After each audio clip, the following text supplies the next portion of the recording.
Buon pomeriggio, chiedo ai signori relatori che ringrazi di prendere posto.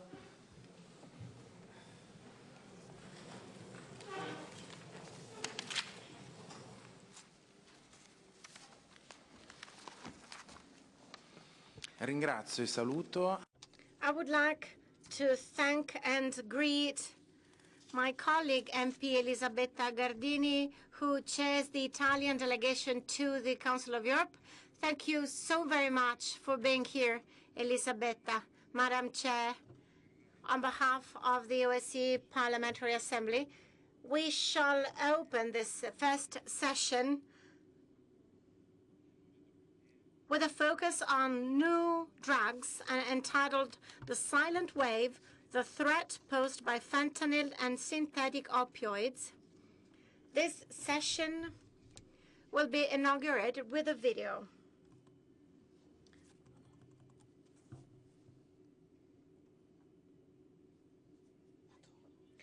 They call it the zombie drug, but its name is fentanyl, and what you see here are its devastating effects.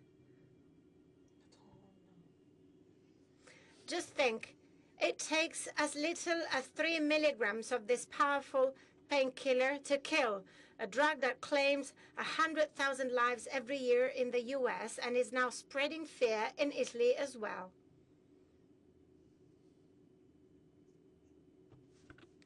A high that costs a life and which is available for just a few euros, even online.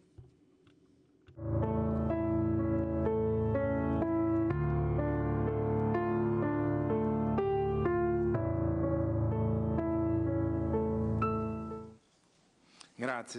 Thank you. These are terrible images, the ones that we see. Let us start with our friend Debbie Seguin, who is linked up with us remotely. She is Deputy Director of the White House Office of National Drug Control Policy. Mrs. Seguin worked at the Customs Office between 20 to 2024. From 2014 to 2019, he worked at the Immigration and Customs Enforcement. Mr. Seguin will provide us with international and strategic perspective on U.S. anti-drugs policies, which is particularly valuable, especially on the issue of fentanyl. Director, buon pomeriggio, buongiorno. Buongiorno.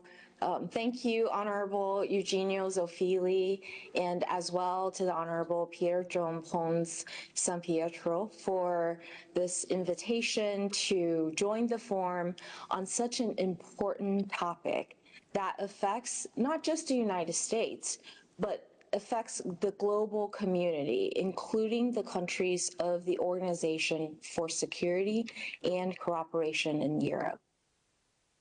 Of course, this is an important topic for the United States because since January of 2020, over 500,000 Americans have lost their lives to the drug overdose epidemic.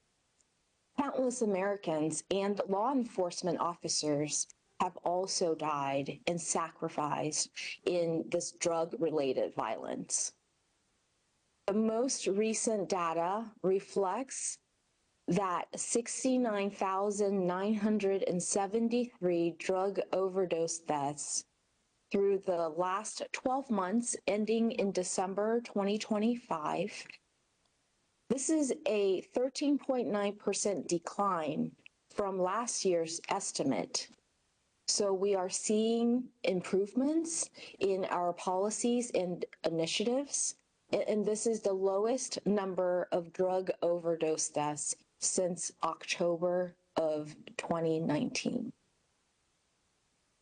The Trump administration, under the leadership of President Trump, recognized the gravity of this threat and has undertaken many steps to advance our capabilities to not only fight the flow of drugs, but to strategically treat it as a national security issue. This is reflected in the President's executive orders. First, designating criminal organizations and cartels as foreign terrorist organizations, up to 13 of them in total. Then, he designated fentanyl as a weapon of mass destruction. Through these actions, the United States is sending a clear message to organized crime that we will no longer allow this to be a silent wave. The United States will loudly and boldly leverage every tool of American power to identify, target, and dismantle cartels and foreign networks involved in the trafficking of illicit fentanyl and other synthetic drugs. We will, of course, also work with and engage with our international partners to achieve these goals. Just last week, we released the President's comprehensive national drug control strategy that continues our strategic shift to a productive, whole-of-government approach to eliminate the supply of illicit drugs and precursor chemicals pushed across our borders. This strategy is available online, but I would like to share 3 law enforcement related highlights with the group here today. First, we recognize that drug trafficking is inextricably linked to the larger criminal enterprise that supports foreign terrorist organizations. And so to eliminate drug trafficking, we must also secure our borders, counter illicit financing, firearms trafficking, and human smuggling. In response, the Trump administration has created a Homeland Security Task Force that expands and formalizes joint operations by law enforcement, intelligence organizations, and the military to fight drug trafficking through the relentless campaign against trafficking networks. Second, our strategy prioritizes defining the current and emerging drug threats as a critical step. We must understand what drugs are being trafficked and consumed to allocate resources appropriately and to mount a strategic and targeted response. Our approach relies upon several core principles. The first is to strengthen the proactive threat identification by leveraging data systems.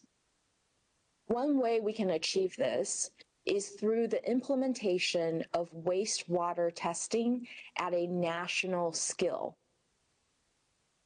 Wastewater testing will provide us with accurate, near real-time data on what drugs are being used and where. Our strategy further directs federal agencies to adopt modernized and standardized forensic toxicology testing that reflects current and emerging drug threats.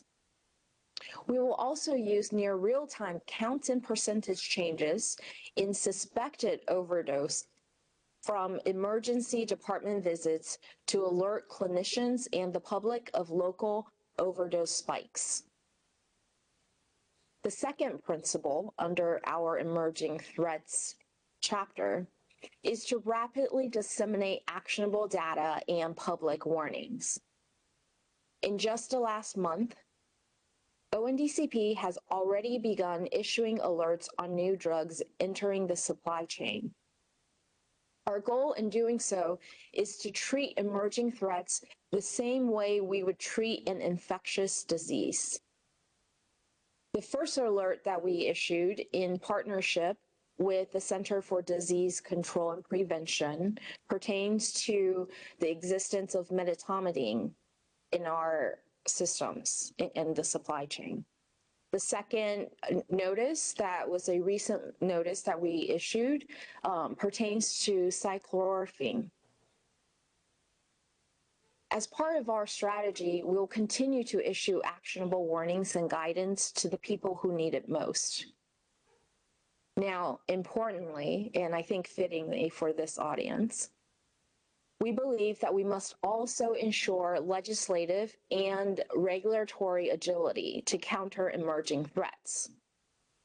While slow and deliberate change is an intentional and well-founded approach, spending years on necessary legislation can be the difference between an emerging threat and a full-blown drug crisis. It is therefore vitally important that we ensure those with the legislative or regulatory authority are fully informed of emerging drug threats and how they can be quickly addressed. In the United States, we accomplish this through an emerging threats committee that my office hosts.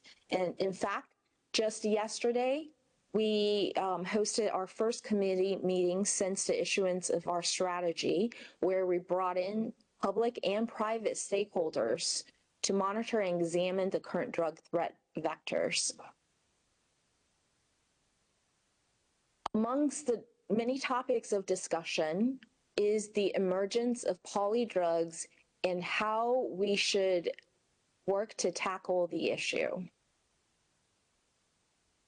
I should also mention the need to leverage advanced technology and artificial intelligence to analyze and anticipate future threats. One example is using natural language processing in clinical settings to create search terms for the detection of emerging threats. Or applying predictive analytics to electronic health records to identify patients at high risk of overdose. Ultimately, our goal with AI is to proactively anticipate strategic shifts from the current baseline in the global and domestic drug supply. Through all of these efforts, we are building a rapid, efficient, and responsive approach to emerging drug threats. Lastly, we're working to ensure that criminal actors cannot exploit the legitimate supply chain to traffic illicit drugs. A clean supply chain requires accountability from the initial order through transit to final delivery of a commodity. We can accomplish this through promoting supply chain integrity principles. These principles include transparency and accountability, enhanced data collection and verification of the identity of individuals shipping and handling commodities, as well as the items that are being shipped. These principles will ensure the legitimacy of transactions to incentivize private industry to perform the due diligence necessary to reduce supply chain vulnerabilities. And of course, we cannot talk about the supply chain without thinking about trade and private industry. They can be engaged and they can be incentivized through the expansion of existing trusted trade programs run by each of your country's customs agencies. These programs are commonly called authorized economic operator programs. They are public-private partnerships that invite companies to voluntarily implement heightened security measures that will lead to prioritized and expedited processing at ports of entry. And as we continue to encourage source countries to strengthen and implement these supply chain integrity standards, we call on our European partners and all of you to actively participate and seek the same type of action from these countries. We believe that these calls are well suited to the timing and scope of this conference and the mandate of the OSCE. Thank you so much for your time. And Eugenio, back to you.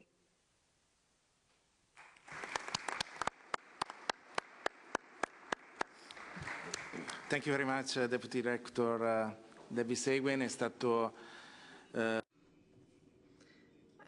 your remarks were indeed very interesting. It was a pleasure and an honor to be able to meet you in person on the occasion of our recent OSCE mission that took place in Washington, D.C. at your office.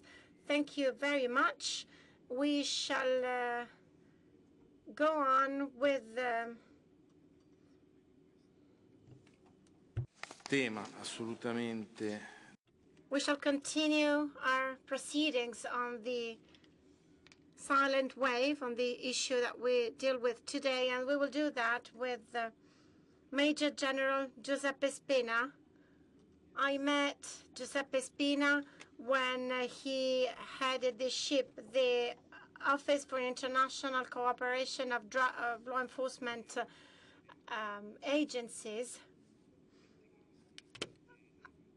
And of course, let me spend a few words on your past professional experience. You led the Carabinieri Legion of Veneto region, but also Sicily. And currently, Major General Spina leads the Central Directorate for Anti-Drug Services at the Ministry of the Interior. And let me take this opportunity to also greet Commander of the Chamber, and as well as General Donnarumma. Without further ado, over to you, Major General Spina, whether you can decide whether to stand or to be seated here at the table. Good afternoon, everyone. We have just heard from Mrs. Seguin.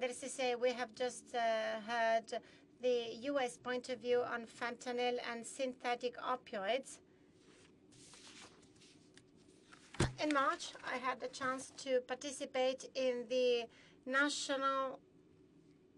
UNDC meeting in Vienna, and I accompanied Alfredo Mantovani, and I had a bilateral meeting with Sonia Catlin, who leads the National Anti-Drug Office. When it comes to the U.S., the fentanyl is indeed a social scourge.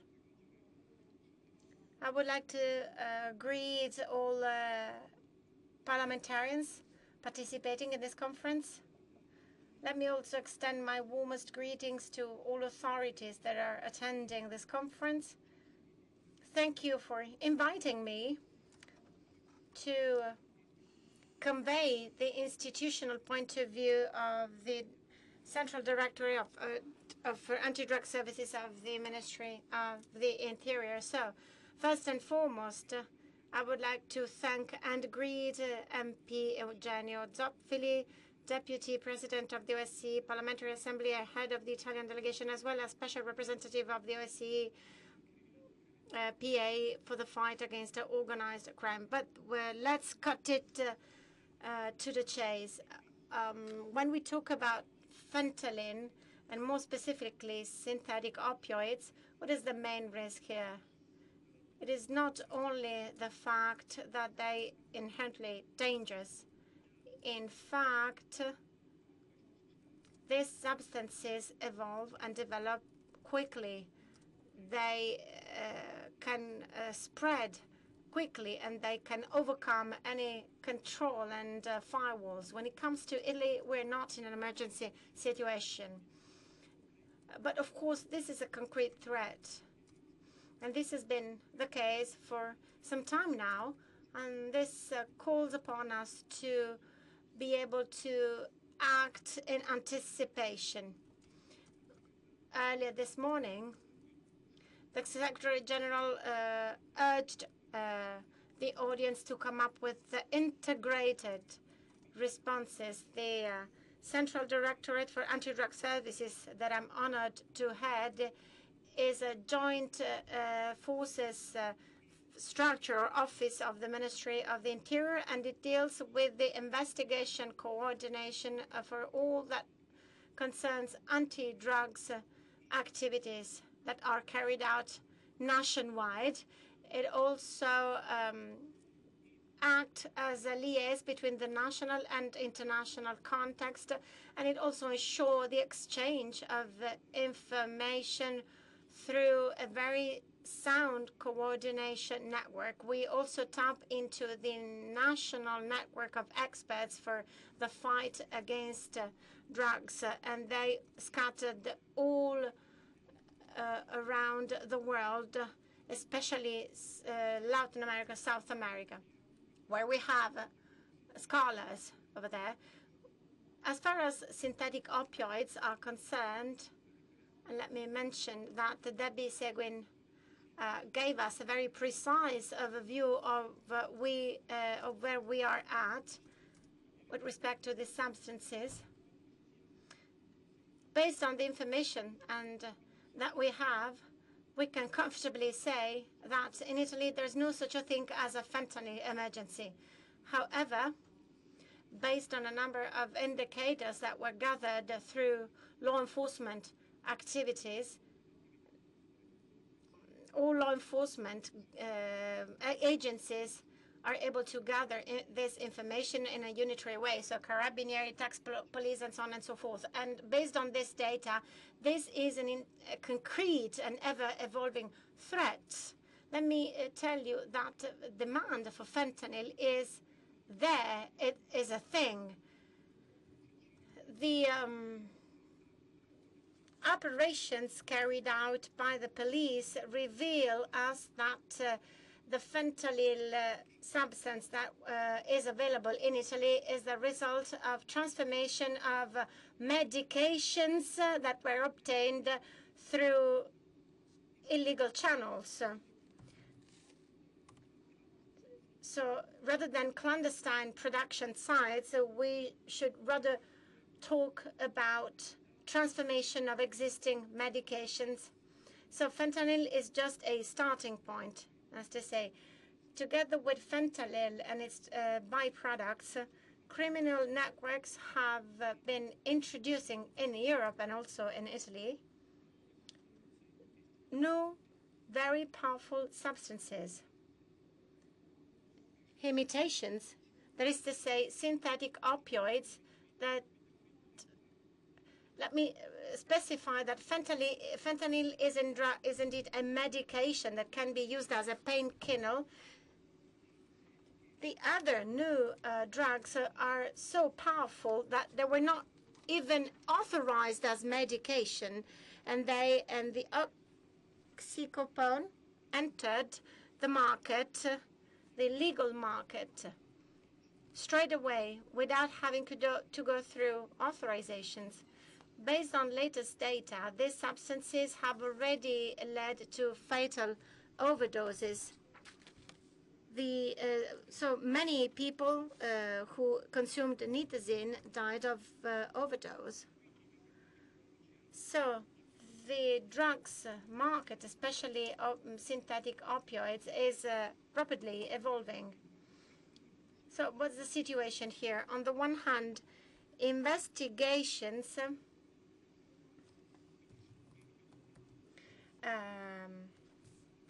nitazenes are already part and parcel of the market, but we are also witnessing the onset of new synthetic opioids. And in Italy, they went as far as to lead to some cases of intoxication. So we have nitazenes, fentanyl, but also new drugs. So this is what I talked about when I told you that this is an ever-evolving scenario. So what's the risk here? Not only do we have a single substance spreading, but this is also spreading fast, and the same can be said for new molecules that enter the market, penetrate the market, and they systematically jeopardize the capacities of law enforcement to identify and regulate these substances. What it is that we are doing in Italy. In 2024, our government approved the national plan to fight against the use of fentanyl and other synthetic opioids. And this was the result of a cooperation between the Department for the Fight Against Drugs of the Prime Minister's Office and all other institutional stakeholders having a responsibility in what concerns prevention, combating the phenomenon, as well as management of emergency situations. This includes Ministry of the Interior, Ministry of Health, Ministry of Justice, Foreign Affairs, as well as the National Healthcare Institute, as well as other organizations. So let me backtrack to the plan I have just mentioned to give you the gist of the Italian standpoint. Let me give you a number of data. First of all, one goal is to reinforce the investigation and monitoring capabilities, which is very important. And against this backdrop, we have introduced the fentanyl NABNet project, and this provides for the toxicological analysis of doses that are sold in the streets.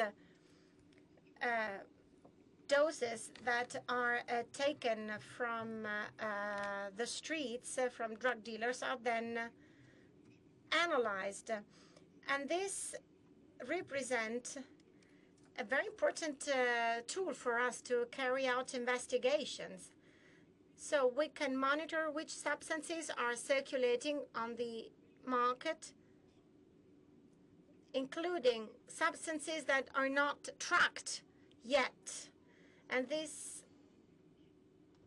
allows us to track main novelties in terms of substance use. We have also introduced portable equipment to track and analyze these substances. And we are tapping into the use of laser light to identify the structure of the molecule of the substance. These checks, we've carried out tens of thousands of those, have improved our ability to identify substances, including chemical precursors.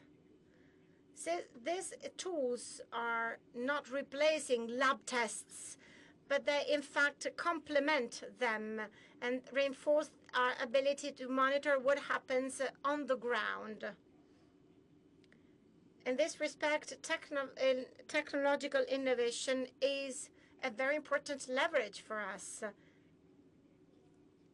But it can really be useful also only if it is coupled with an ongoing training of operators and professionals in the field. And let me remind you that we really need to come up with the shared and common procedures among law enforcement agencies. Let me pinpoint yet another point, the protection of health. The National Directorate that I had is indeed very important in what it does, because together with IFA, the National Medication Agency, and the Ministry of Health, has introduced a new protocol whereby we have now provided specialized emergency vehicles with tools to fight overdose situations. In Virginia, at the headquarters of the Drug Enforcement Administration, you would see the wall of fentanyl, where you would find pictures of people who died after a fentanyl overdose. And you would see, I saw a picture of a kid, an 8-month-old kid who died of overdose. And why is that? The minimum dose, even a minimum dose of fentanyl can be lethal. Even the inhalation of a tiny amount of fentanyl can lead to a death. It has an impact on the central nervous system, and especially the center that controls breathing. So it creates creates a breathing depression. So you end up slowing down breathing until you find death. Basically, this is how you die of fentanyl. Someone already mentioned this earlier this morning. Virtual street drug dealing. What is this? It's a legal marketing of drugs that is indeed a big threat, especially for the youngest segments of population and for what we really need prevention programs. So it is not only the so-called dark web. Today, consumers, small drug dealers who buy drugs from other dealers to sell, to smuggle drugs, well, they can buy synthetic opioid through the open web, that is to say, through foreign sites that misleadingly trade the substances for the purposes of so-called scientific research. So, and this is linked to the rapid spreading of these technologies, of these substances. Many of these substances are not yet present in international lists of recognized substances. So based on our internal regulations and legislation, these lists are constantly updated. But this is not, I mean, the onset of new drugs is in fact outpacing regulatory efforts for this. But this process, as I said, requires time. So the two things do not keep up. The criminal market taps into regulatory delays to kind of commercialize new and illegal substances. And this is how you create new victims. So what do you do to do so? Both on the investigative and digital standpoints, we have been providing ourselves with a number of tools, especially in terms of digital investigations. We have reinforced cooperation with police operators and payment platforms. As we said earlier this morning, we need to have a central coordination of the information. We have to ensure that information is clear, especially amongst education institutions and amongst young people. If you really want to understand what drugs are about, you need to go and visit a rehabilitation community. If you go to one of these places and meet up with young people and you listen to their stories, then you really get the gist. All these people, young people that I met with, started with cannabis, with hash, and they ended up using crack, and all the devastating effects that this has led to. These substances have a very strong psychotropic effect, and they create a very strong dependency. So the fight against the synthetic opioids can only be ensured with a sound and coordinated response. We need a quantum leap, a paradigm change. We need to shift from reaction to anticipation. We have to act in advance and not once things have already happened. So the true challenge is not to understand what happens, but what is emerging before they lead to irreversible effects on public health. And this is where we have to be effective at the institutional level. Grazie Generale Spina. Thank you, General Spina, for your address, which has been very, very valuable. And this leads us to the next address. And I would like to thank you for the way you highlighted the passion for your work, which is a true mission of our Carabinieri Corps. I know General Spina very well, and I know he believes a lot in his duties. I was also struck by the fact that this topic goes hand in hand with another thing we will be touching on. I think us parliamentarians, we really have to meet up with people. We have to meet young people who are affected by drugs. And in the next panel, we'll focus on this issue further with our speakers. Now I will give the floor to Brigadier General Raffaele Covetti, who is commander of the Carabinieri Health Protection Unit, NAS as it's called in Italian, which is the anti-adulteration and health unit of our Carabinieri Corps. They report directly to the Ministry of Health, and these corps play a key role in fighting against drugs and narcotics. Because as we all know, drug trafficking has a lot to do with the health sector and with pharmaceuticals. So Brigadier General Covetti will give you more information about what he does with his team, and I would like to thank and greet the whole team on behalf of the OSCE Parliamentary Assembly and on behalf of our Italian Parliament. His is a key role. His team, day by day, 24/7, analyzes and studies the evolution, the development of new drugs and new narcotics. This is a key feature of our Carabinieri Corps. They are also experts in this sector whilst wearing a uniform, and without them we would be in dire straits and it would be hard to fight against drugs and narcotics. So, General, you have the floor.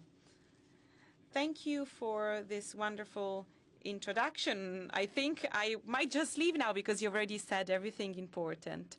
I would also like to thank General Spina. I've known him for a number of years, and I would like to thank him for mentioning my unit. My unit carries out a special task. As President Zoffili was saying, we are part of the Carabinieri Corps, but we also report directly to the Ministry of Health. And we have to track and look for new substances on the web, but at the same time we track and control the pharmaceutical industry, because some pharmaceutical substances, as you know, are used for illicit purposes. So this is our goal, ensuring the smooth running of the sector. We have a double remit. We are part of the judicial police, but since we report to the Ministry of Health, we also have administrative tasks. My team is made of military staff, but they also undergo specific technical training. This is why we have a higher responsibility and wider powers. We can access all establishments at any time.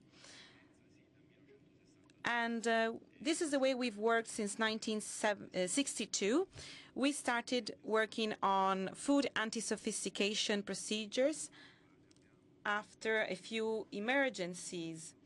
And now we also analyze food products, vet products, and medicines and pharmaceuticals.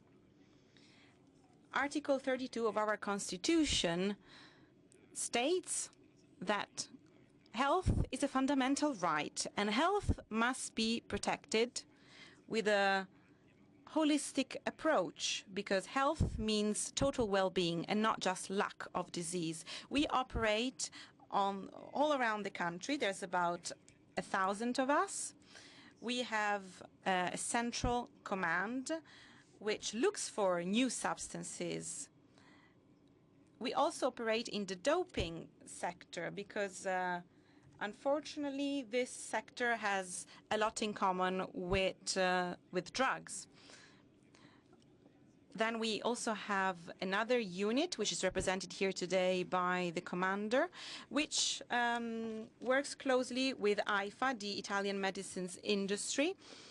And Colonel Strappatelli is here with me today, and she is a great expert in the pharmaceutical sector.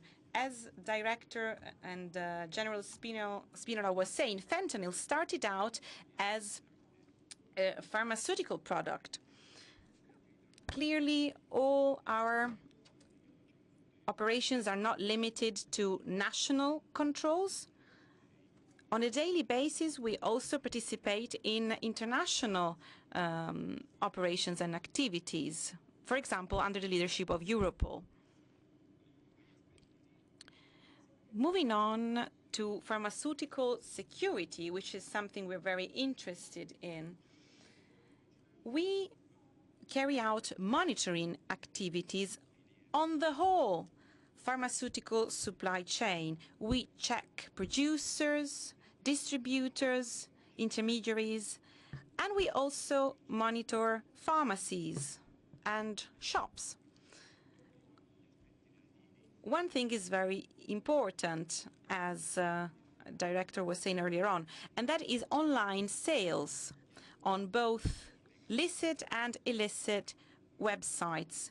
We always have to keep an eye on the dark web as well, and on the deep web too. All activities we carry out at national and international level serve to ensure the security of pharmaceutical products. We also must avoid illicit products and avoid that they end up on the market. In this sense, cooperation with other institutions is very important when it comes to monitoring and tracking activities, as well as lab tests that the previous speaker has already mentioned. Through all of these monitoring activities, in the past, we have been the first ones in Italy to identify some types of drug trafficking. And we were able to do so by searching the web, by surfing the web. We were able to find some suspicious elements on the deep web, and we were able to trace a lot of international shippings. We were able to find transactions in cryptocurrencies. We called this Operation Airphone because some earphones were used to ship drugs, and we were able to arrest about 40 suspects. And we had the first confiscation of fentanyl in Italy, as well as 1 kilo of other synthetic opioids.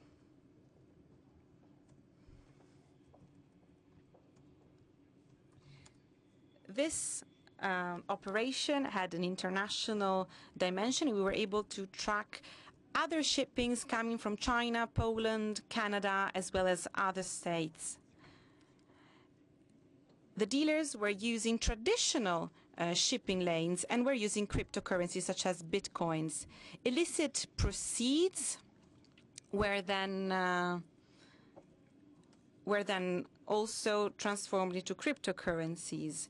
We do not just deal with these aspects. We monitor and track all chemical precursors used to synthesize opioids. And this phenomenon requires an advanced organization as well as deep interconnection with illicit commercial circuits. We also operate in this domain with an annual monitoring plan together with the Ministry of Health.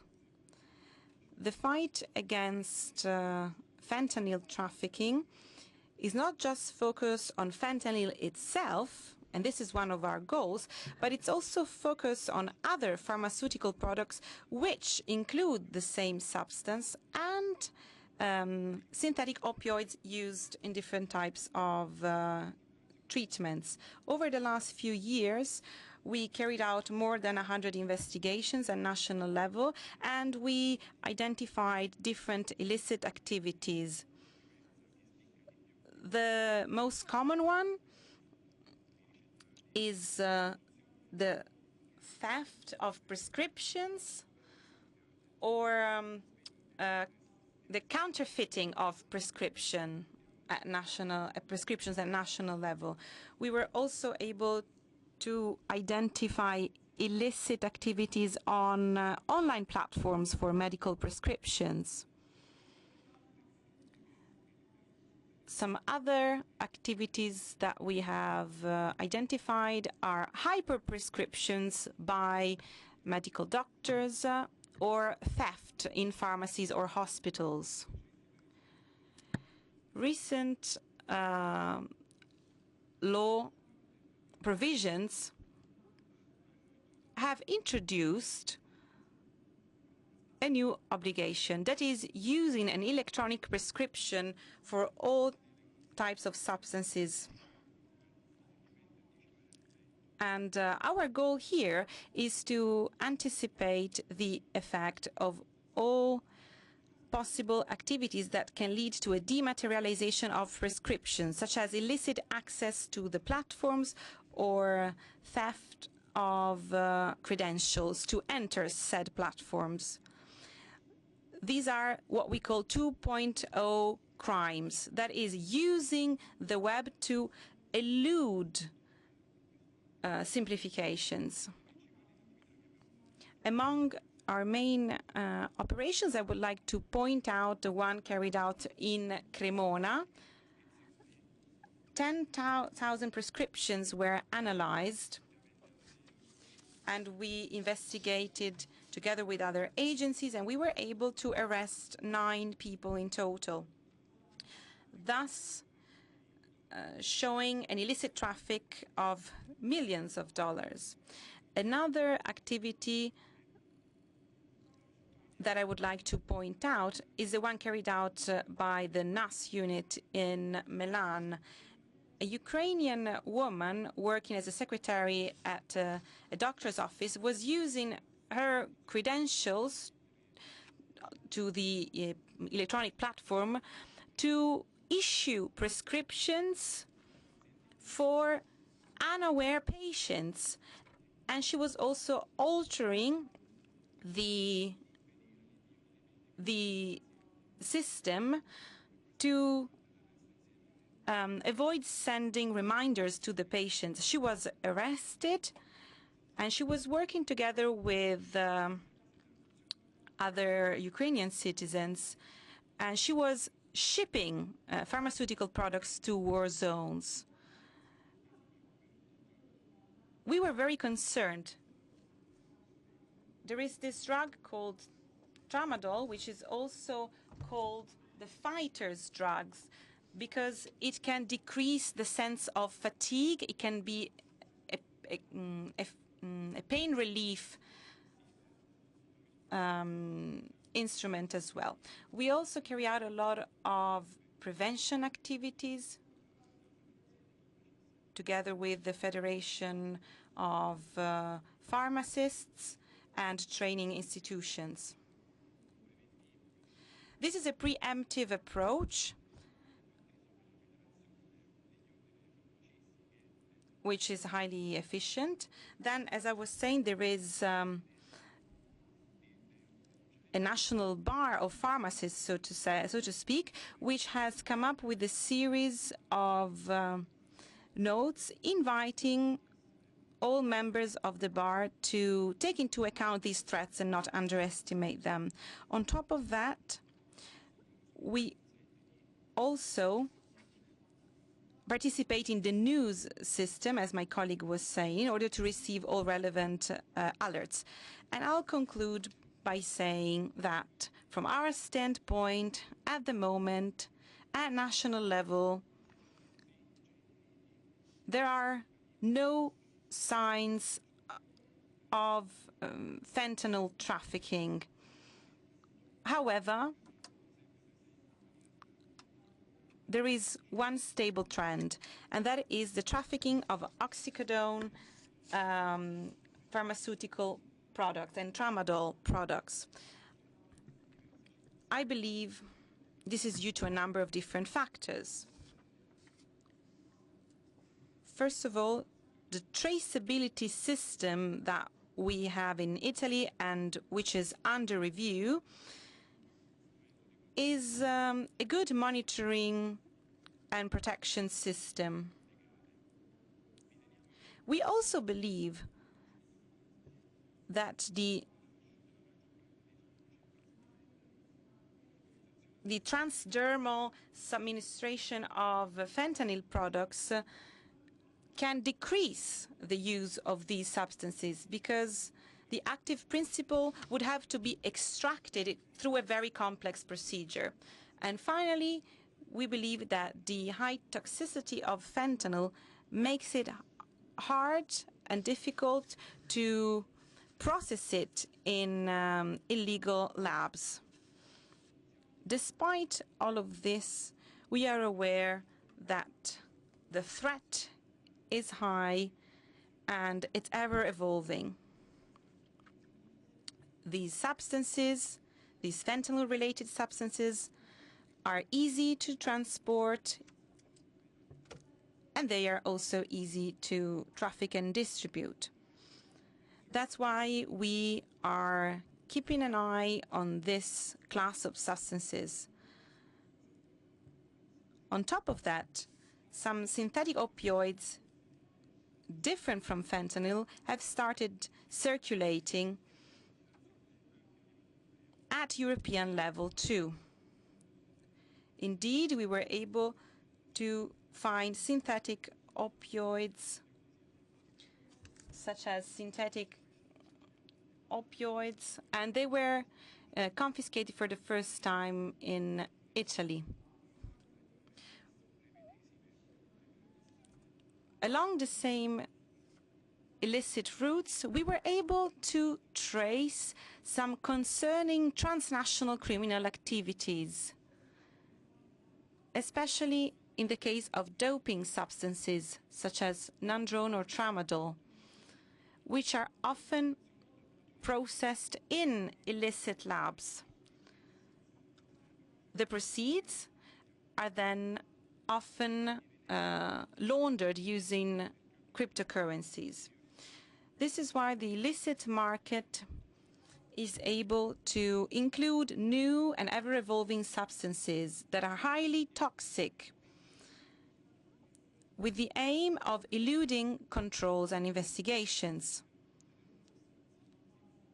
And this is all in the field of psychoactive substances. Thank you for your attention, and I am at your disposal if you have any questions. Grazie a lei, Generale. Thank you very much, Brigadier General. We're so proud of our Italian men and women in uniform, our Carabinieri forces and our experts and specialists.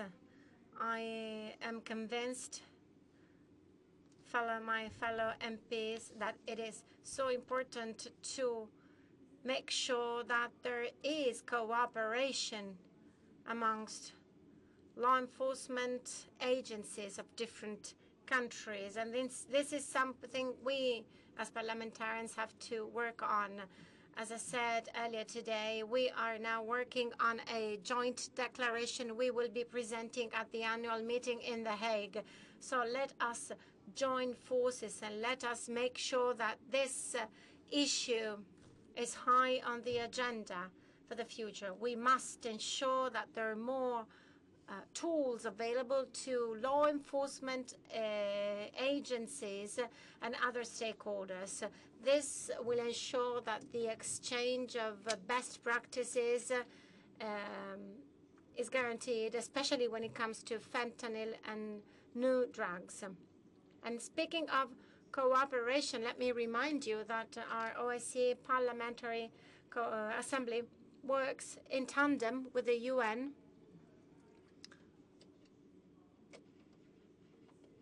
and it is therefore my great pleasure to introduce Mr. Justice Teti, head of the Scientific Laboratory and Drug Services Branch of the United Nations Office on Drugs and Crime, UNODC. With a solid background in pharmacy and pharmaceutical analysis, Mr. Teti is an internationally recognized and renowned expert in the field of forensic science and drugs control, and he offers a global perspective on the threat posed by synthetic opioids. Please, Mr. Teti, over to you. You pick whether to be at the podium or on the table, and then our colleague Fatir Medio will be concluding this panel, and then we will open the Q&A session. Over to you. Excellencies, distinguished parliamentarians, ladies and gentlemen. Let me begin by warmly thanking Honorable Eugenio Zoffili for the invitation to be with you today. Mr. Zoffili, it's a real pleasure to see you again, following our first global meeting of the International Network for Legislation on Drugs in Vienna last June. And it's a pleasure to see so many familiar faces in the room. I'm honored to address you on an issue that sits at the very crossroads of public health, security, safety, and governance. And that is the rapidly escalating threat of synthetic drugs, particularly synthetic opioids such as fentanyl. Colleagues, this is not a challenge of the past. Rather, it's a challenge of now and what lies ahead. Synthetic drugs represent a fundamentally different threat from previous drug markets and the associated harms which came with them. And this is because synthetic drugs are extremely potent, they are cheap to produce, and they are so easy to conceal. They do not depend on crops like heroin does. They do not depend on climate, and they do not depend on seasons. They can be manufactured almost anywhere in the world and often close to consumer markets, using chemicals that can be repurposed from legitimate industries. And some of these substances produce disorders such as drug dependence and also enormous harms to users. With powerful synthetic opioids such as fentanyl, the inadvertent risk of overdose is real, and it is always just one step away. For organized criminal groups, this is a perfect business model. High profits, low risk, and a very stable consumer base due to the risk of dependence to people who use these drugs. Since 2012 alone, 99 fentanyl analogs, and with that I'm referring to substances which are chemically similar to fentanyl, have emerged. And today, as we speak, 172 new synthetic opioids are under active monitoring by the United Nations Forensic Early Warning System. And the number of nitazens, which are even more potent than fentanyl, continues to grow. This constant chemical innovation is not accidental. And it is because behind every new substance is an attempt by criminals to stay ahead of the law. It is a deliberate attempt to outrun legislation, evade prosecution, and maximize profits. Now, for too long, drug policy discussions have been framed as a choice between enforcement and health. This is a fallacy. The science does not support it. There can be no effective health protection without disrupting supply, and no lasting supply reduction without addressing harms to public health. From a supply reduction perspective, organized crime must be stopped upstream before substances reach our communities. And that means disrupting clandestine laboratories, cutting off access to precursors and designer chemicals, following money trails, and strengthening prosecutions that hold traffickers accountable. And that is where science and the law must be connected. Science tells us what new substances are emerging, how potent they are, and how they are manufactured. Legislation determines whether authorities can act fast enough, and by that I mean faster than the criminals. Without robust forensic capacity, new substances remain invisible. And without agile legal frameworks, these substances remain long enough to cause irreversible harm. And without both, prosecutors are left without the tools they need. Distinguished parliamentarians, you are not observers in this fight. You are architects of the response. Through legislation, you define what constitutes a criminal offense. You regulate controlled substances and precursors. You enable financial investigations and international cooperation. And you determine whether forensic evidence stands up in court. Strong, modern legislation does three critical things for supply reduction. First, it keeps pace with the science. And this includes mechanisms for rapid scheduling of new substances based on forensic evidence. Second, it empowers prosecutors and the courts. Clear offenses, proportional penalties, admissible forensic evidence, and effective asset recovery laws make prosecutions credible and deterrence real.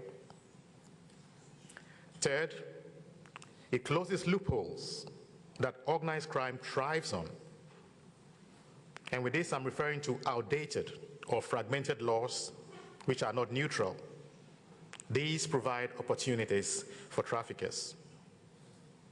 Colleagues, put simply, weak or outdated laws do not simply fail to protect society, they actively empower traffickers. Synthetic drugs do not appear on our markets by accident. They are built step by step using chemical precursors, many of them dual-use substances. This kind of response is only possible with clear legal authority and parliamentary leadership. Excellencies, synthetic drug markets are inherently transnational. Chemicals are sourced in one region, synthesized in another, sold globally, and often online. And this is why the international drug conventions remain essential. They provide a legal foundation for shared responsibility, cooperation, and mutual assistance. UNODC's role in this ecosystem is to assist you connect science, policy, and the law so that responses are not reactive, but anticipatory. And this is precisely why UNODC launched the International Network for Legislation on Drugs in December 2024 under our synthetic drugs strategy. This network, called INLOT for short, is designed to equip legislators with scientific and technical knowledge. It's designed to equip you to strengthen your legislative responses to synthetic drugs. And it helps build a global community of parliamentary leadership on synthetic drugs. The first global in-law meeting brought together over 180 parliamentarians and experts from 48 countries. A second meeting will take place this autumn and will be organized in cooperation with the Parliament of the Kingdom of Morocco. Colleagues, I warmly invite you to engage actively in INLOD, to contribute your expertise, experience, learn from peers, and help shape legislative responses that are fit for today's challenges. Distinguished participants, the rise of synthetic drugs is sometimes described as a silent wave. But for families, communities, law enforcement and justice systems, its impact is devastatingly loud. UNODC stands ready to support you with data, with expertise, and with partnership. Together, we can ensure that laws are not one step behind criminals, but one step ahead. Thank you for your leadership, and thank you for your attention.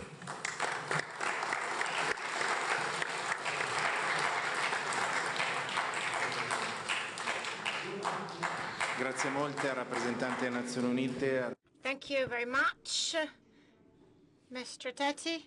I will now give the floor to a friend and colleague for the conclusions. He was Minister of the Environment, Minister of Defense, and member of the Albanian delegation to the OSCE Parliamentary Assembly. Fatmir Medea, over to you for the conclusions on this panel. Veramente ti voglio ringraziare per questa grande conferenza. Thank you, Eugenio. It's a real pleasure to be joining you. To all these experts, and I'm not an expert, I'm a politician, and let me reflect as a politician for what we have a big problem. Okay, first, figures, numbers, also the video was shown speaks for themselves. It is very dramatic, which has stories, suffering, crime, dirty money, well-organized criminal groups. And I cannot agree more than what Assistant Director Seguin said, that fentanyl and synthetic drugs and organized crime are not simply a public health crisis or law enforcement issue. They are becoming a geopolitical, economic, and national security threat.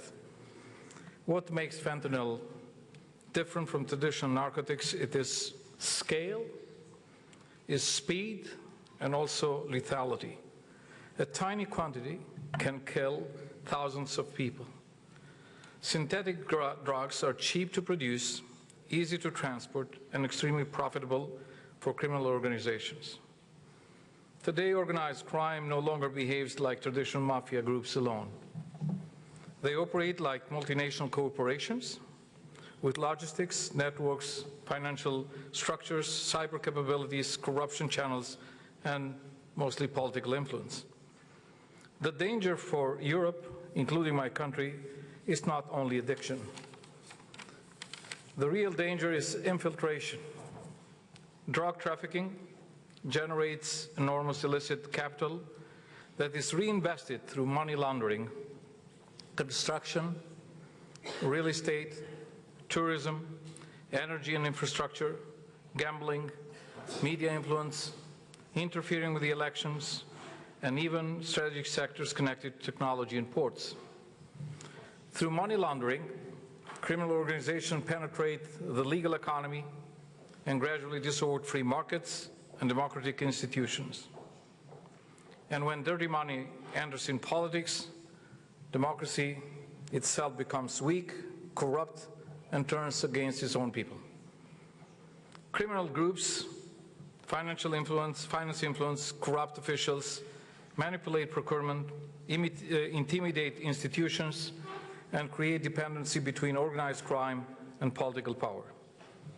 In some countries, including my own, Albania, we are witnessing dangerous convergence between organized crime, corruption, weak institutions, and foreign malign influence. American Congress approved Nation Defense Authorization Act that was also signed by President Trump. The main call for the Balkans was the fight against organized crime and corruption, and especially the links of the drug trafficking with drug cartels in Latin America. And that's the reality. This creates a captured security environment where criminals' networks become stronger than the state itself. Crime starts controlling states. Drug trafficking, connections with drug cartels is a global threat that can destabilize not just one country, a small country, but can weaken strong institutions and alliances like NATO, EU, can damage economies and undermine trust in democratic governance. And as was said here, we need a combined effort. We need to work together. The response cannot be fragmented. We need stronger transatlantic intelligence cooperation, joint financial investigation, because as Judy J. Falcone says, follow the money, aggressive anti-money laundering enforcement, real border and port security, cyber monitoring of synthetic drugs distribution, and political courage to confront corruption linked to organized crime. We must also recognize that organized crime adapts faster than bureaucracies. If democratic governments move slowly, while criminal networks move globally and digitally, the balance shifts in favor of criminals. Especially do not turn a blind eye to our countries.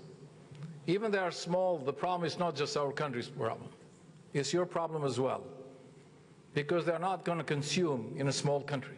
They will find a big market. They already are working in Italy, United Kingdom, Netherlands, Spain, and other European countries.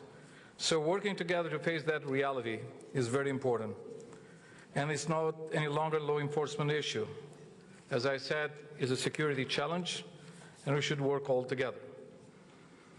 The fight against fentanyl, synthetics, drugs, and organized crime is therefore a fight for our own people, young people especially, for public health, for rule of law, for our nation's sovereignty and our security.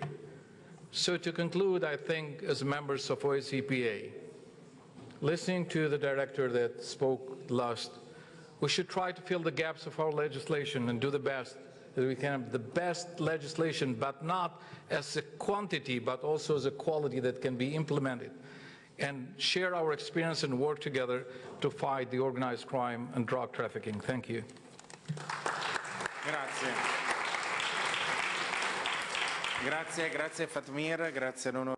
Thank you very much, MP Mediu from Albania, for the very important initiatives you have been promoting internationally. I participated in the relevant forum in Washington, and I was struck by the high level profile of that conference. And thank you for underlining the importance of lawmaking on this subject matters. It is now time for Q&A in case there are colleagues who would like to make comments or questions. If not, we shall close this session. But yes, we do have raised hands, people who has to take the floor. Mr. Bonadello, you've asked for the floor, and over to you. Thank you, Eugenio. So I'm going to, I represent Ireland. I'm the leader of the Irish group here. So I'm going home with many questions. Thank you for prompting those questions. Very stimulating debate. One question I have, what is the biggest obstacle to international cooperation, to countries working together, creating laws across international boundaries? Thanks, Chairman. Grazie, ringrazio il collega. Thank you, John. John Ladd is head of the Irish delegation to the OSCPA. Let's see if we have other questions or comments from the floor. Over to you, North Macedonia. With Monica Zakova, over to you. Mr. Covetti, you've been speaking a lot about the pharmacy industries, about the cryptocurrencies and so on. My question is to you, how are organized crime networks adapting their methods through online platforms and cryptocurrencies, according to you? And because you also mentioned the prevention, what do you think about what role should education have in this whole situation? Thank you. Grazie. Grazie molte. Thank you. Are there any other comments or questions? No. If there are no more questions or comments, I'll yield the floor to the keynote speakers. Yes, I would like to invite my colleague to take care of the replies. I am in charge of the Carabinieri unit inside of the National Agency for Medications in Italy. We are the highest experts in diversion techniques along the drugs supply chain. As I said, we deal with the diversion of drugs for unlawful aims. So let me tell you that most of the things that we've find out about is thanks to you. And so I give you the floor. Thank you very much, General. So first question was on awareness raising amongst schools and education institutions. Well, the first question, was it related to online sales, online trade? Could you please repeat the first question, if you don't mind?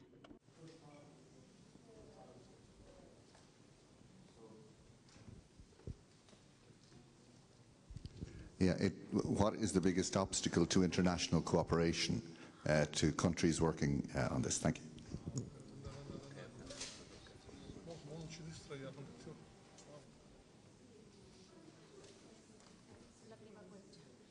Thank you, because I didn't understand the first part. Grazie. Della domanda. So first part of the question, as far as we are concerned, there are no obstacles when it comes to health protection activities at an international level. We take part in many institutional activities, including those coordinated by Europol. The Pangea operation is just one of those examples. We are indeed action leaders in one of the Europol programs, and this program is in fact focused on the illicit traffic of counterfeit drugs. So they include basic medications, but also doping substances, narcotics, and we've also enlarged our area of activity, and we also find medical devices and veterinary devices that are sometimes diverted and used on human beings. For example, a drug, a worm-fighting medication that is used on animals and which is in fact used for the fight against cancer, just because some famous personalities have been advertising the use of the Felimazole online to fight against cancer. So we are acting as a leader on this front, and we do so all year round, and this is why we tap into the international cooperation both in Europe and abroad, and we also take part in different technical fora that allow us to exchange information on the issue. For example, the WGO, a technical forum gathering different law enforcement agencies and regulatory authorities, and this allow us to exchange information and experiences. And through a mailing list, we can circulate alerts or when it comes to narcotics use. So we allow the free flow of this data because they have no sensitive pieces of information in it. So we only talk about places, certifications of pharmaceutical agencies confirming that we're talking about counterfeit substances. And so thanks to this reporting system, we are in fact able to track down illegal substances. So it is through this technical cooperation that we can track down and report substance users. When it comes to pharmaceutical crime, we also tap into many other fora, including with the participation of Europol and main pharmaceutical industries. So we act on a broader level. So for us, there are no obstacles, no hindrances to international cooperation in the field. Now, moving on to the online awareness-raising campaigns and education campaigns, we actually reach out to schools,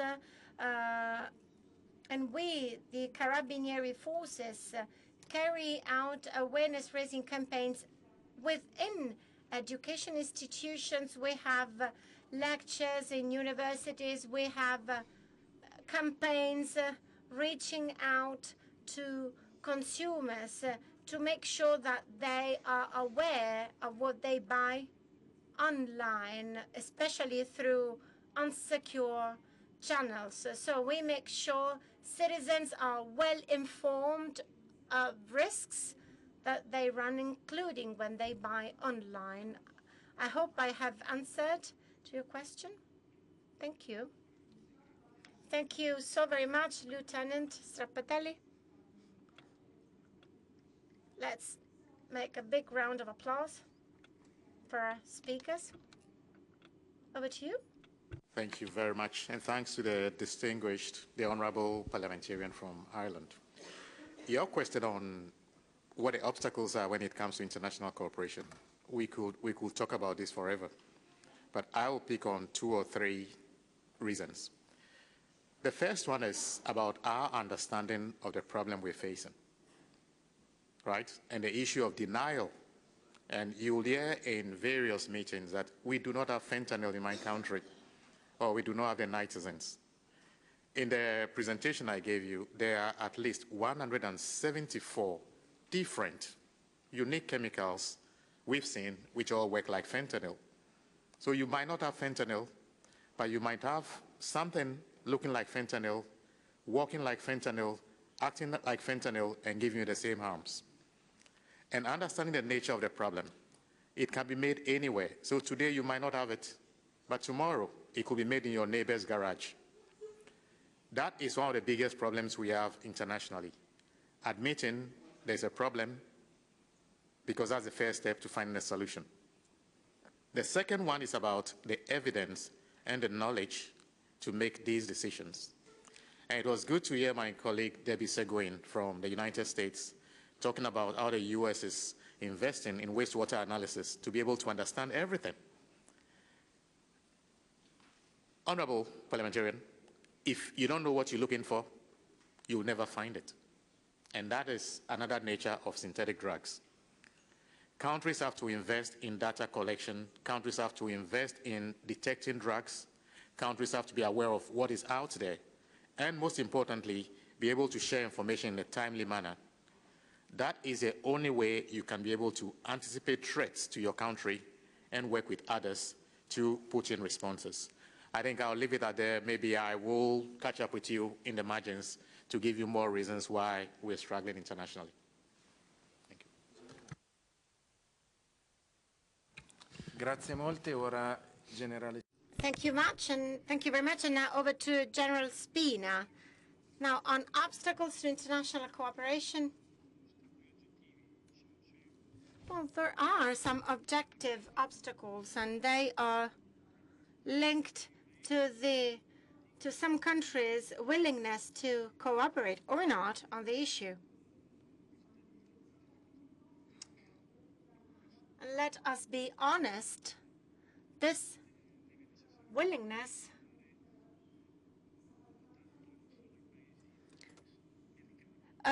must be shown not only by countries where these narcotics are marketed and traded.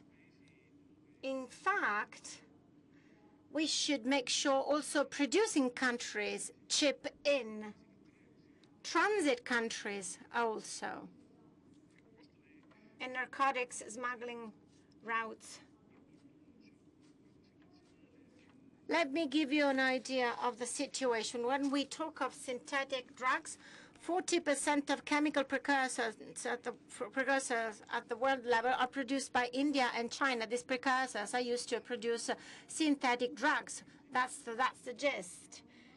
The cannabis is the most widespread drug worldwide. Second one is cocaine, the one with the highest profits or proceeds. So for some time now, we have been promoting a union-wide action, including at the international level through Interpol, to make sure that we act in anticipation, in advance. So we've been cooperating with our counterparts in Latin America through investigation units, and we've come up with cooperation projects to make sure that problems are identified in their infancy. Thank you very much. I will now close this session, but I'll give the floor over to our colleague in the UK. Thank you very much, and thank you to the colleague who responded to the question about education.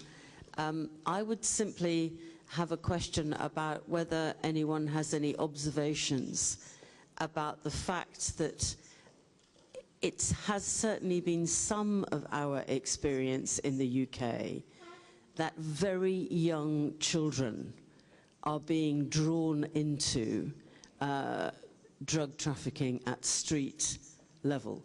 These are vulnerable children, they're often very poor children, but of course, once they're dragged into this hideous process, their lives can be ruined. So we absolutely need to be working at higher levels in education, but I wonder if you have any observations about working with much younger children too. Thank you. Io ringrazio la collega. Thank you very much, MP Blower. In the session 2, we will be presenting you a leading Italian expert in this area. That is to say, a representative of the San Patrignano community, that is to say, drugs and young people.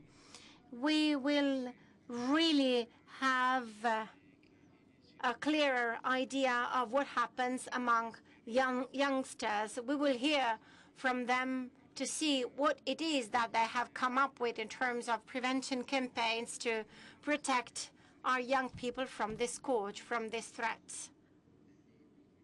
Are there any other comments or questions?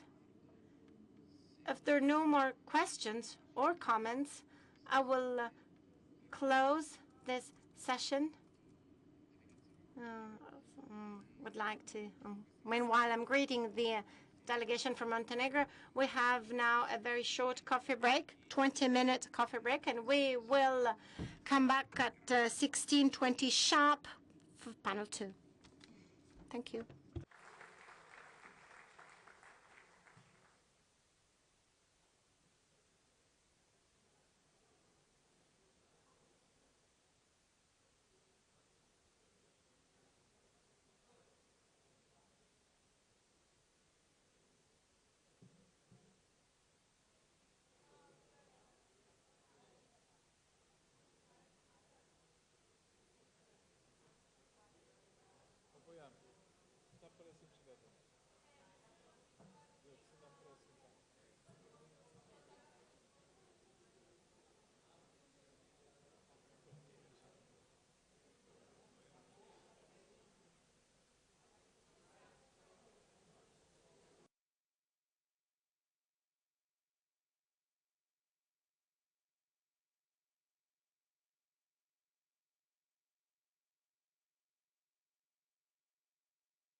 Bene, volevo...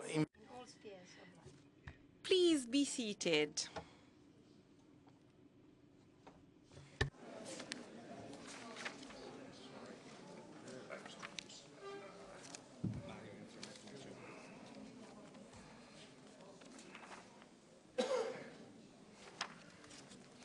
Bene, grazie. Thank you, and welcome to our second session. Let's carry on the proceedings of our conference with our second session called From Fragility to Rebirth, Admission, Therapeutic Communities and Prevention. This panel will take on a more social dimension compared to the previous one, and we'll still keep on talking about this issue affecting all of us. Within the OSCE region, we were able to produce some efficient antibodies to tackle this problem. And I would like to speak freely now to introduce my friend, Simone Feder, who coordinates the Youth and Addiction Unit at Casa del Giovane community in Pavia. He's a psychologist, and he has a lot of experience.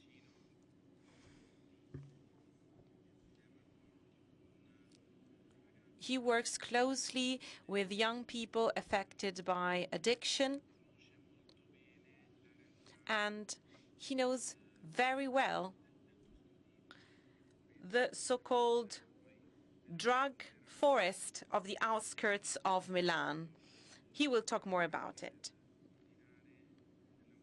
And he will also help me moderate this panel. Without further ado, I would just like to say that Alice will also join us. Simone published a book which I will like to give as a present to members of the delegation. Alicia will be here with us today, and Simone will tell you more about her and who she is. Simone Federer, you have the floor. Thank you, MP Zoffili, for this invitation, and I would like to thank you for paying attention to this healthcare and social issues, which is also a profoundly human one. I would also like to thank all previous speakers because there is a lot to learn about this phenomenon. It's a phenomenon we should keep on studying, also from an economic point of view, as our US colleagues have told us. In the Lombardy region, a lot is going on already, and starting from 2024, there has been a fentanyl alert. And so new measures have been implemented. The tests carried out in the drug forest in Milan, as well as other hair tests and lab tests carried out in the Lombardy region, have confirmed that fentanyl is not present yet.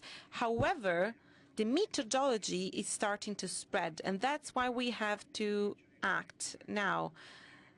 The drug forest is the biggest drug dealing hotspot of the area. There are people coming from Switzerland as well. So it really is a hotspot. It's sort of a sanctuary of desperation, as I call it. It's a one-way street. Many young people are involved with it. And I would like to tell you more about this reality and about treatment. In Italy, facing this big issue, we can rely on a network of services, which is extremely skilled, and it's made of people working with our youth day by day. It's sort of a social heritage that has to be supported and recognized, and today we have to be brave and speak honestly. Many young people do not have access to treatment and care services, not because these services don't work, but because there is a sort of fragility. If substances are changing, we should wonder what effects they're actually having on young people's brains. I'm working a lot with Italian institutions based in Pavia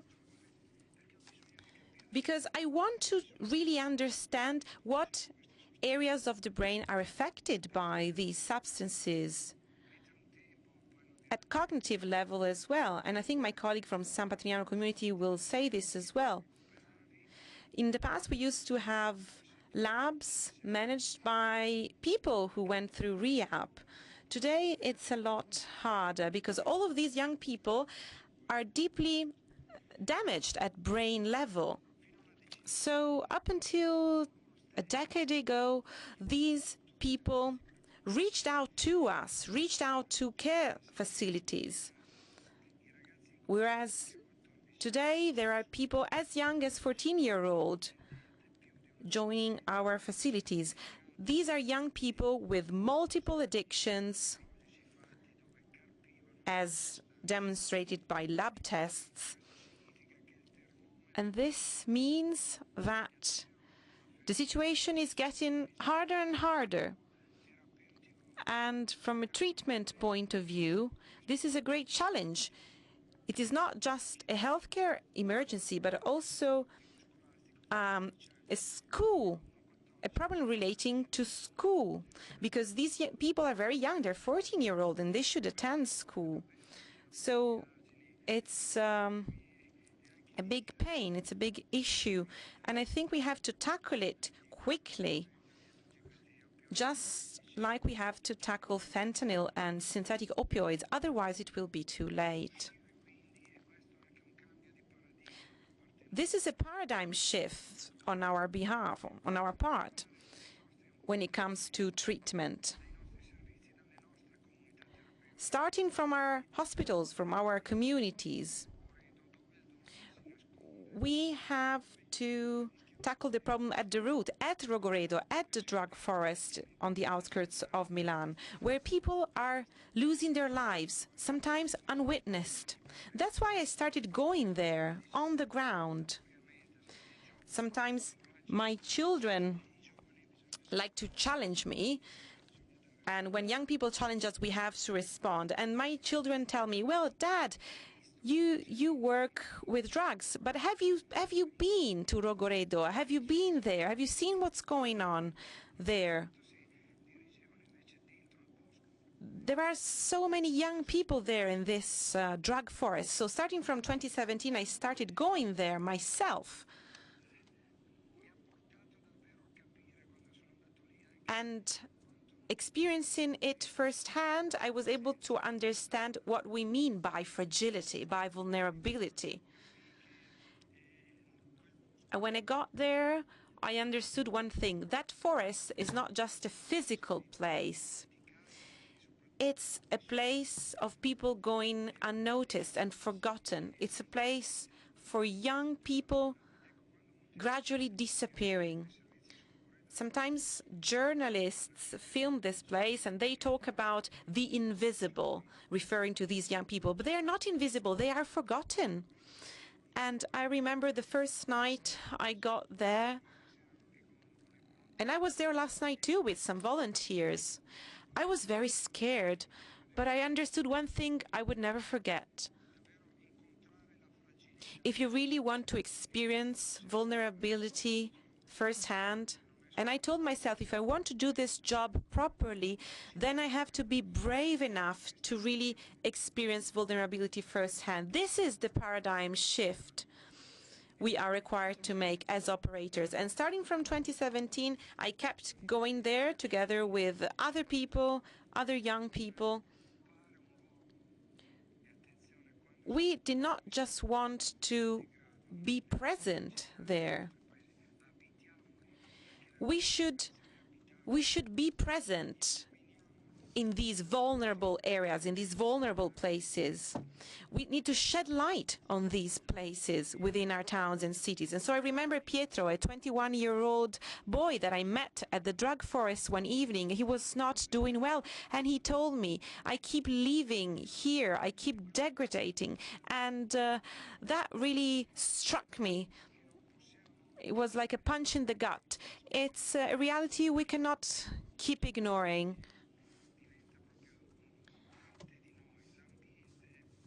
Our environment is never neutral, especially for vulnerable people and fragile people. Our environment shapes us. And if no one reaches you, if no one takes you by the hand, then the environment might end up defining your identity. You are a form of degradation. So that's why going to Rogoredo was so important for me. In 2017, there were 1,200 people crossing that place every day. It was like an initiation rite for young people. Young people were drawn to it. It's almost cool being there for young people. It's like going there makes you cooler. That's why we have to inhabit those places in order to prevent young people from finding them cool. There are so many parents who are not aware whether their children are alive, dead or alive, because they've cut communications with their families. So one thing we've learned, it is not drugs that kill people, it is solitude.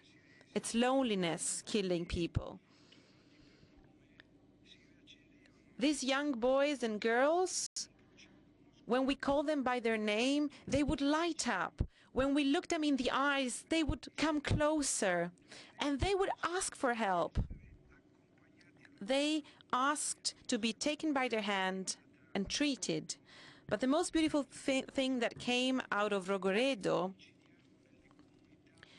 shows what our impact can be on the ground. Well, the most beautiful thing was seeing other young boys and girls choosing to take action when it came to helping their friends. So young people who decided to step up.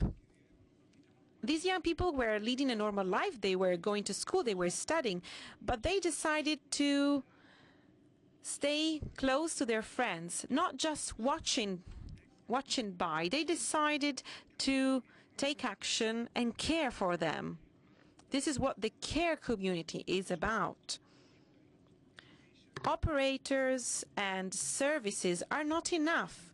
When faced with such a deep degradation and such a serious issue, we need everyone's contribution. We need adults and young people who are able to look at these people in the eye without looking the other way. Over the last 9 years, a lot of young people have accessed our communities, such as Casa del Giovane, and they have taught us one important thing, how we can review our models, our treatment models, because these models would provide a lot of answers, but they would not always ask the right questions. So I'm thinking about Alice, the main character of my book. This is a girl I met in Rogoredo. She was 17-year-old when I met her. She was still going through high school, but she was drawn into the drug forest in Rogoredo. And we were able to work with her. She just needed someone to see her. And then she started going to school again, and she will get a degree in a few months. So this is the answer we can provide. And that's why we have to inhabit these places of degradation.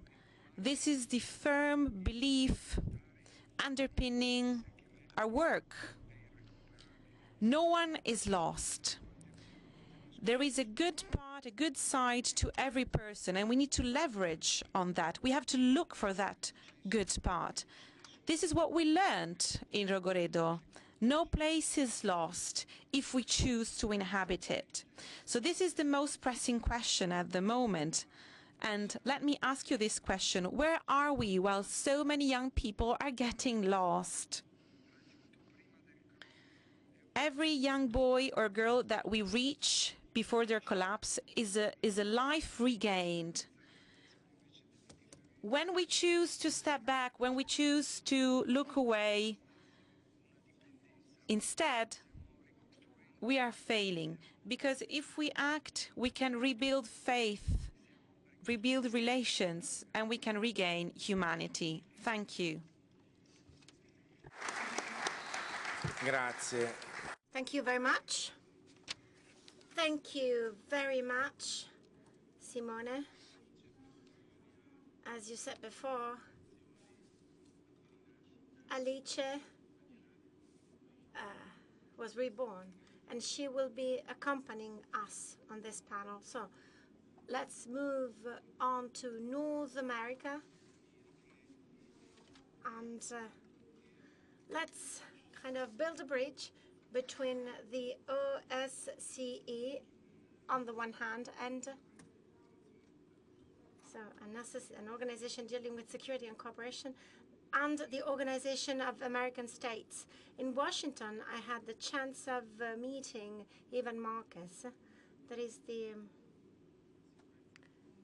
Secretary for Multidimensional Security of this organization, and I believe it is important to forge cooperation avenues between the OSCE, the European region, and America. This is of the utmost importance, and this is why I want to introduce Angela Crowdy, Deputy Executive Secretary of the Inter-American Drug Abuse Control Commission, the CCAD, of the Organization of American States.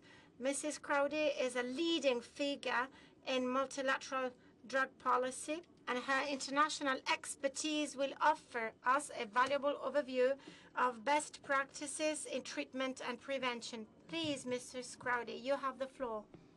And thank you for being here.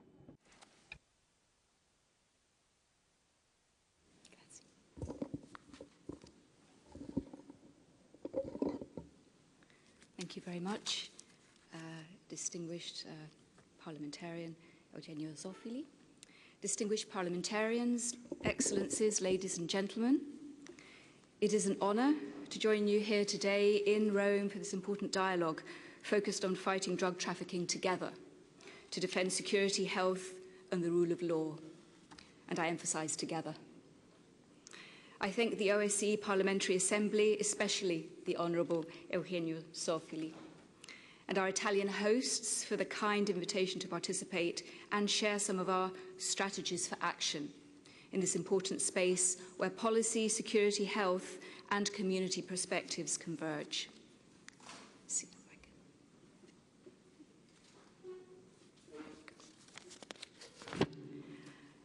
At the Organization of American States, I have the privilege of working within the Secretariat for Multidimensional Security, which promotes and coordinates cooperation among our member states, among the inter-American system, and our international partners to address complex security threats. Guided by the Declaration on Security in the Americas, this people-centered, multidimensional approach recognizes that public safety, health, and development and democratic governance are inseparable, and that the world drug problem must be addressed as part of a broader hemispheric security challenge. At the Inter-American Drug Abuse Control Commission, CCAD, we support governments across the Americas in addressing the global drug phenomenon. For 4 decades, CCAD has strengthened policy, public health, security, and institutional capacities across the region. CCAD is where policy meets practice, connecting political dialogue, technical cooperation, data monitoring, evaluation, and operational support to help countries turn commitments into action and help the most vulnerable members of society. We focus on sustainable institutional strengthening, not short-term interventions, and mobilise expert groups and technical networks to guide policy implementation. For example, our group of experts on maritime narco-trafficking and our group of experts on chemical substances and pharmaceutical products serve as regional task forces to advance cooperation, share best practices, and develop policy and regulatory responses to evolving drug threats. Our group of experts on demand reduction, which is at this moment meeting in Chile, in Santiago, addresses key challenges and responses in prevention, treatment and recovery at national and regional levels.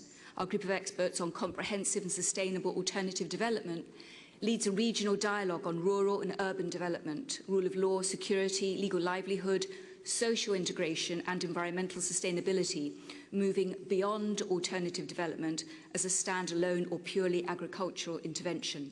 And finally, through our multilateral evaluation mechanism, CICAD promotes evidence-based policymaking and strengthened regional cooperation. CICAD believes in an integrated response to the drug problem, recognising that security, health and justice are interconnected. On security, under our supply reduction portfolio, CICAD strengthens OAS member states' capacity to prevent, to detect and disrupt the illicit production, manufacture, trafficking and sale of drugs. This includes counter-drug intelligence, precursor chemical control, and maritime, riverine and air interdiction. Through our Inter-American Observatory on Drugs, CICAD strengthens drug information systems, early warning mechanisms and trend analysis to help governments detect emerging threats, particularly synthetic opioids, new psychoactive substances and evolving trafficking patterns. On health, our demand reduction portfolio advances prevention, treatment, recovery and social integration systems. We work closely with the Latin American Federation of Therapeutic Communities, FLACT, to strengthen treatment standards for therapeutic communities, contributing to improved quality of care and enhanced coordination with our national drug councils. In the area of prevention, CICAD engages young leaders and works with faith-based organisations to empower community support networks in 12 of our member states to date. Our institutional strengthening programme promotes justice-led initiatives targeting crime prevention for drug-related offences. These efforts help reduce recidivism, minimise social vulnerabilities, promote social integration pathways, and enable states to focus criminal justice resources where they are most effective, addressing the root causes of drug-related crime. Thanks to the collaboration and the support of the Italian government, CICAD implemented 4 phases of the impactful project entitled Strengthening Therapeutic Communities and Treatment Centres in Latin America and the Caribbean with Italian support, FOCTALI. 10 OAS member states engaged in best practice exchanges to foster social integration programmes for justice-involved individuals with substance use disorders. We work closely with San Patrignano Therapeutic Community, and I'm delighted to see Dr. Antonio Boscini here today. FOCTALI reached more than 600 professionals from justice, health and social services through training and technical assistance. The project shared examples of legislative frameworks, models and programmes enabling social integration and supported the creation of pilot projects based on public-private partnerships, enhancing concrete opportunities and support networks for people in recovery, including those returning to society upon release from detention or through alternative measures, and translating policy into impactful actions that help build lives of legality and integration. Another key example of the impact of Italy's partnership with CICAD is the strengthening of early warning systems across the Americas. Early warning systems bring together forensic laboratories, health authorities, law enforcement, customs, and national observatories to rapidly identify and communicate emerging drug threats. In practice, these systems allow countries to issue alerts, support investigations, identify dangerous substances in circulation, and respond more quickly to risks associated with synthetic drugs and drug mixtures. Italy's support enabled the expansion of national early warning systems in the Americas from 4 to 19 functioning systems across the region. Forensic institutional capacities were strengthened, enabling countries in the Americas to detect and respond to synthetic drug threats, and regional training was delivered together with technical assistance missions and real-time information sharing, directly supporting both public health and security responses. This experience demonstrates how targeted cooperation can build lasting national capacities while strengthening regional and international responses. And lastly, as drug markets evolve, particularly with synthetic drugs and increasingly complex criminal dynamics, CCAD is adapting its responses and programming to address new and emerging threats. Firstly, responding to synthetic drug threats such as fentanyl, CCAD is strengthening early detection capacities through forensic networks, through real-time monitoring and information sharing systems that support both public health and law enforcement responses. This includes support for the implementation of the CCAD model regulations for the control of chemical substances to assist countries in implementing and strengthening controls on fentanyl precursors and related equipment, including pill presses. Controlling pill presses and chemical substances is particularly critical, as both are essential to the illicit manufacture of fentanyl. We also deliver specialised training courses for law enforcement personnel and other relevant agencies through our regional counter-drug intelligence schools in Latin America and the Caribbean. These courses aim to strengthen regional coordination, intelligence sharing, investigations, and legal frameworks to counter the manufacture, the trafficking, and the diversion of fentanyl. We're developing online courses for professionals to manage and treat synthetic drug use and work with youth in the area of drug prevention. Effective drug prevention requires a multi-sector approach. CCAD is working with community agencies and faith-based organisations who play a critical frontline role in drug prevention. Secondly, countering drug recruitment by criminal organisations, which is a growing concern in the region. CCAD is focusing on identifying recruitment patterns, a growing driver of violence and stability. Our work enhances justice-led and community responses following a task force model that increases country leadership and regional collaboration.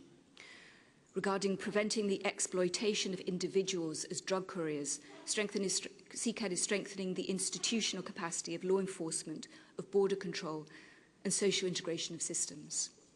And lastly, CCAD is managing the International Network for Legislation on Drugs. As my UNODC colleague mentioned, we manage the Latin American and Caribbean component, which is INLOD-LAC, a parliamentary network that serves as a regional platform for knowledge exchange.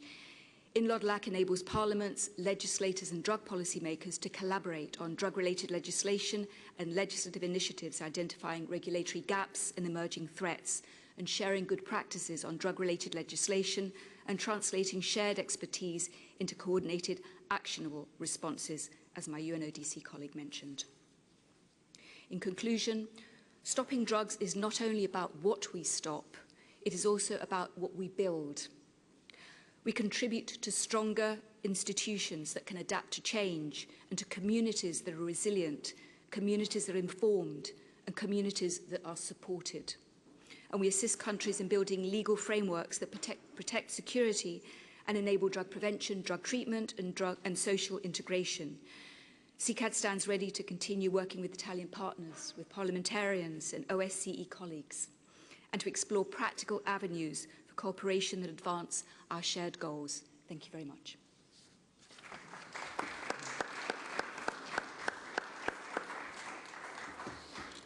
Grazie molto anche lei, dottoressa. Thank you very much, Mrs. Crowdy. Thank you so very much. I think our resolution to the Hague Summit will include a point on how to reinforce our mutual cooperation, our friendship, our shared endeavor, that is to say, works between the OAS, the CCAD, and the OSCE PA.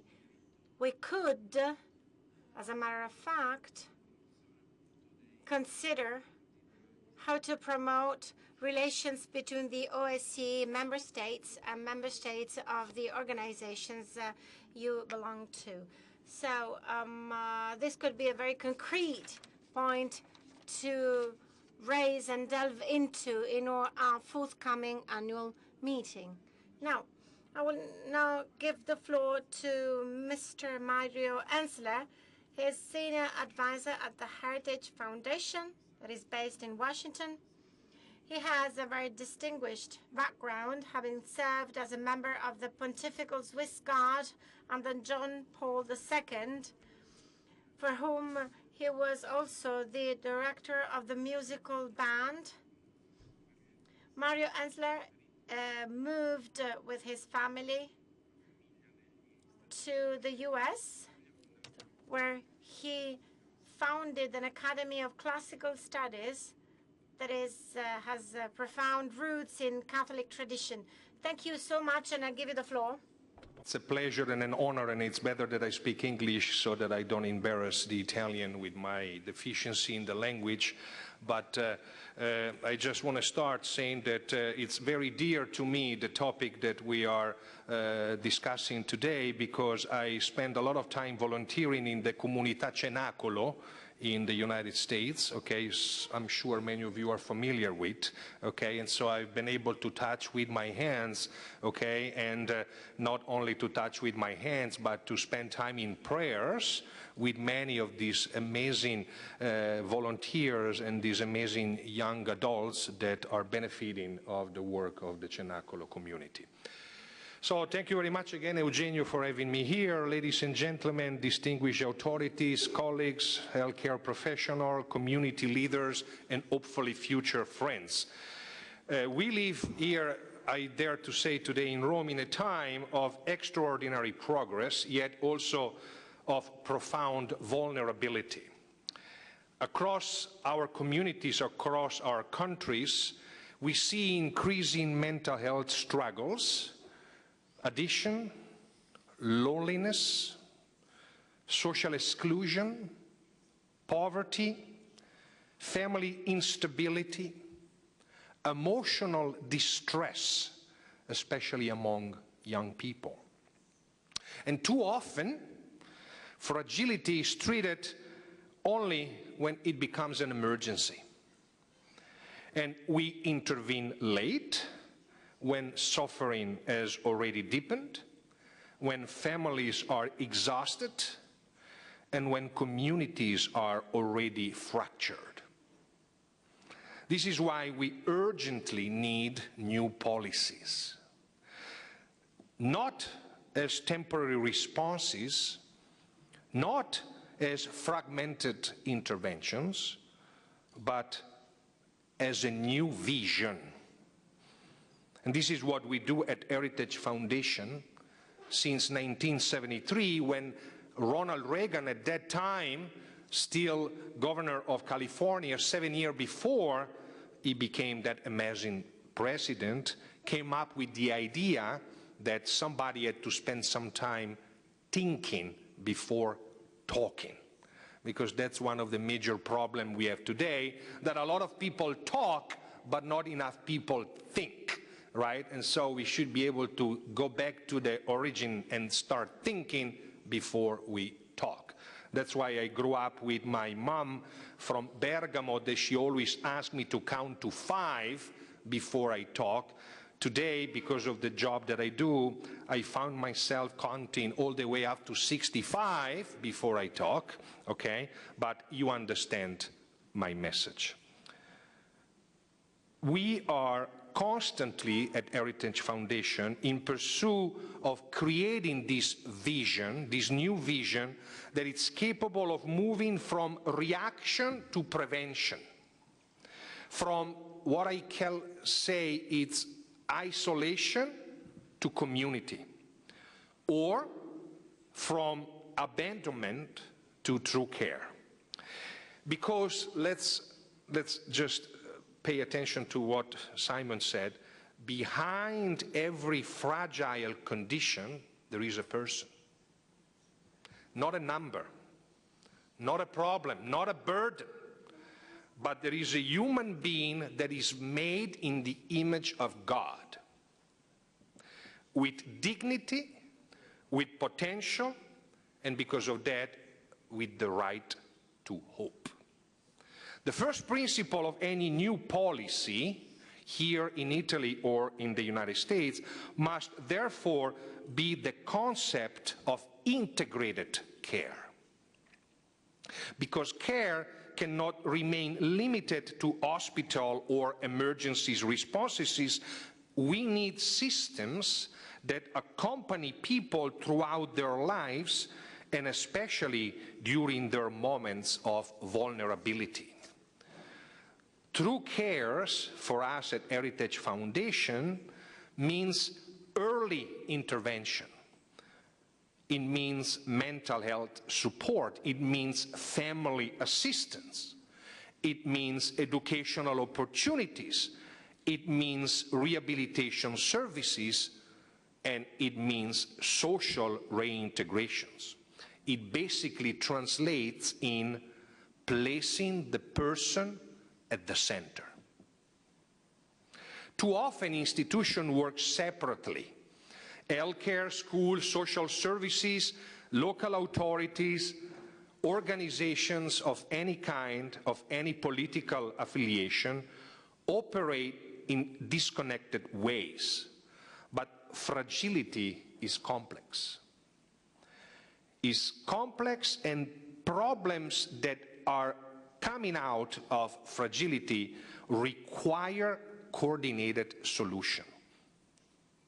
That's why at Heritage we every day try to generate and promote new policy that will create networks and not silos.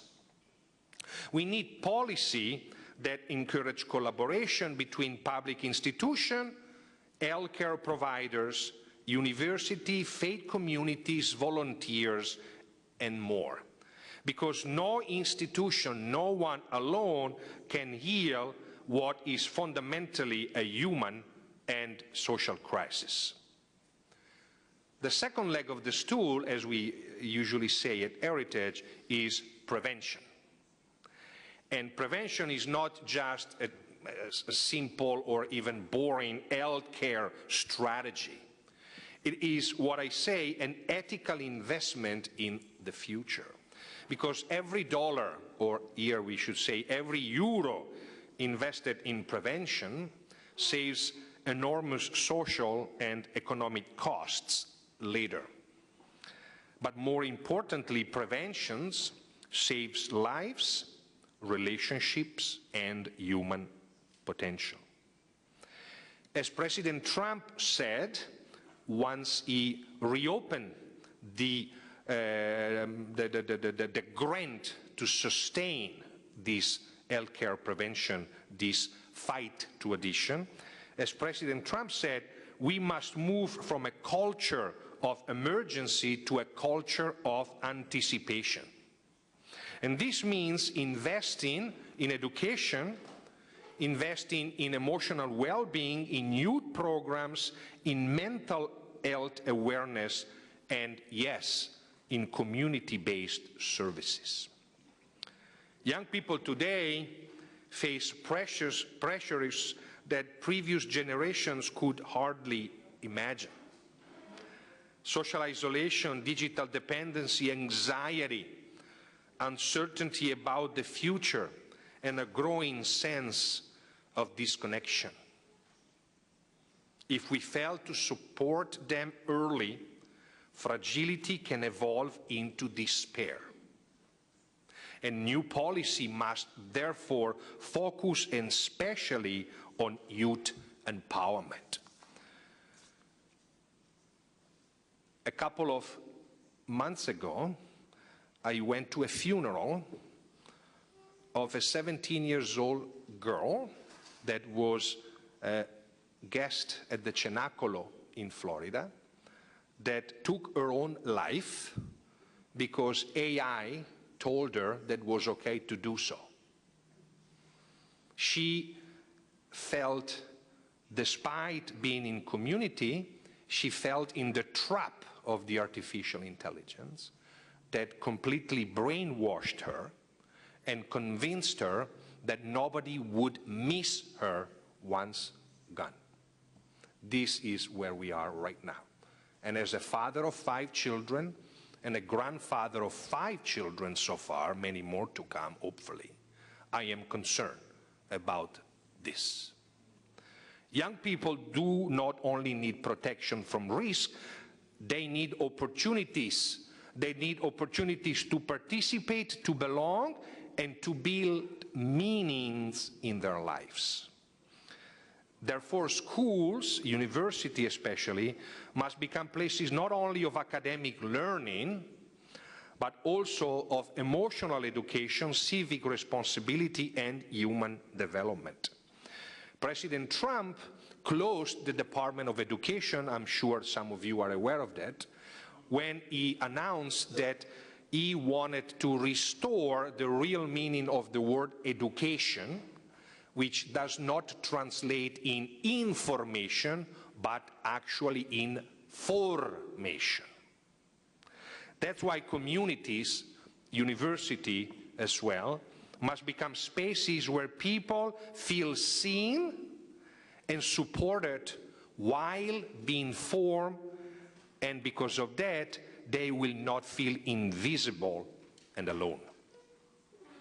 And from this, I'm going to move to the third leg of the stool, which is obviously community, right?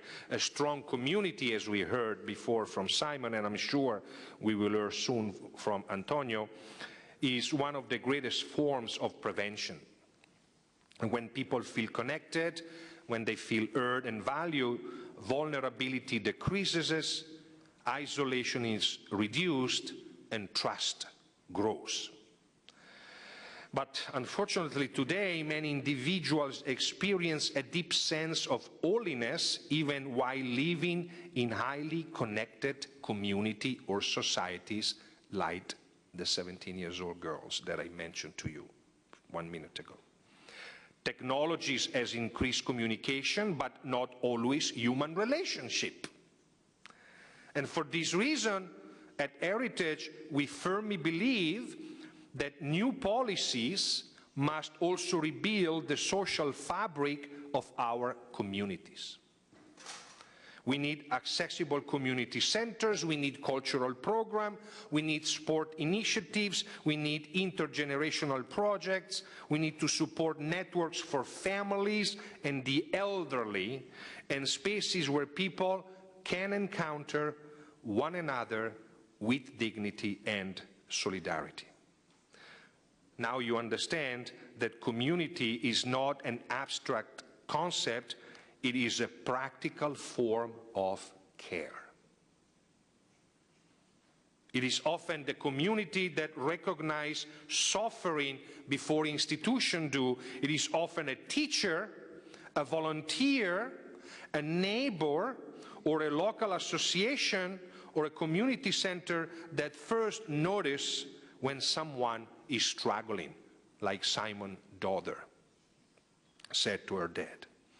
That is why policy must strengthen local networks and empower communities to become active participants in care and prevention. But there is also another important reason why at Heritage, since 1973, we need new policy. Because our current system often responds to fragility with stigma rather than support. What I mean for that is that people struggling with addiction, with mental illness, or social exclusion are too often judged, labeled, instead of accompanied. And this creates fear and silence, and data supports the fact that silence always allows suffering to grow.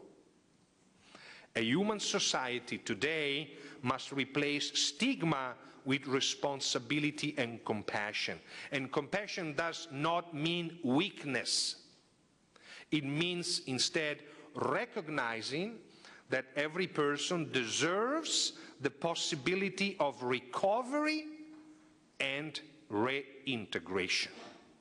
No one should be defined forever by their worst moment. I know somebody judged my president because of some cartoons, but let's move beyond that. This is why reintegration policies are essentials, right? A person who has experienced fragility must be given the opportunity to rebuild his or her life through education, through housing, through employment, and active participation in society. Without reintegration, recovery will forever remain incomplete. A new policy, and this is what we fight on a daily basis and try to bring to Congress and find support to pass into laws, must create pathways back into society, especially for the vulnerables. Because inclusion will always strengthen community, while exclusion will only create instability and hopelessness. Ladies and gentlemen, my dear friends, the true measure of society today in 2026 is not how it treats the strongest, but how it responds to the most fragile. And today we have a choice. And that's why I'm here, and I felt inadequate to participate as a speaker, but I respected when Eugenio said, come and share. We have a choice. I have a choice. You have a choice. We can continue investing primarily in emergency responses after crises occur, or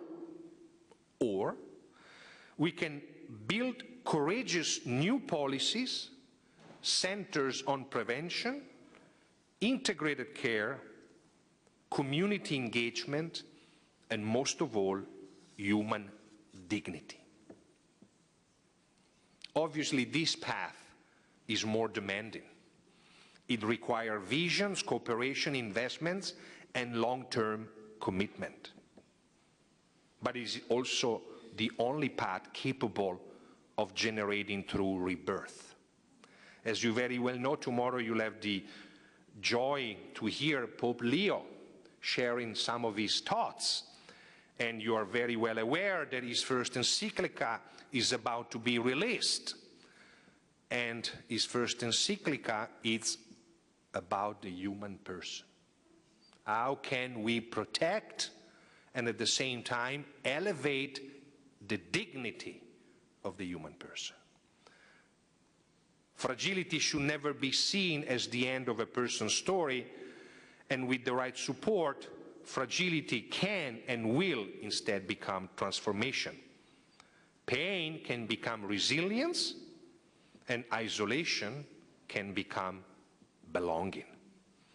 In conclusion, I dare to say here in Roma today that the future of our societies depends on our ability to create systems that do not abandon people when they struggle, that does not judge them when they fail, but instead accompany them toward recovery, help them to stand back up, and because of that, they are in pursuit of hope.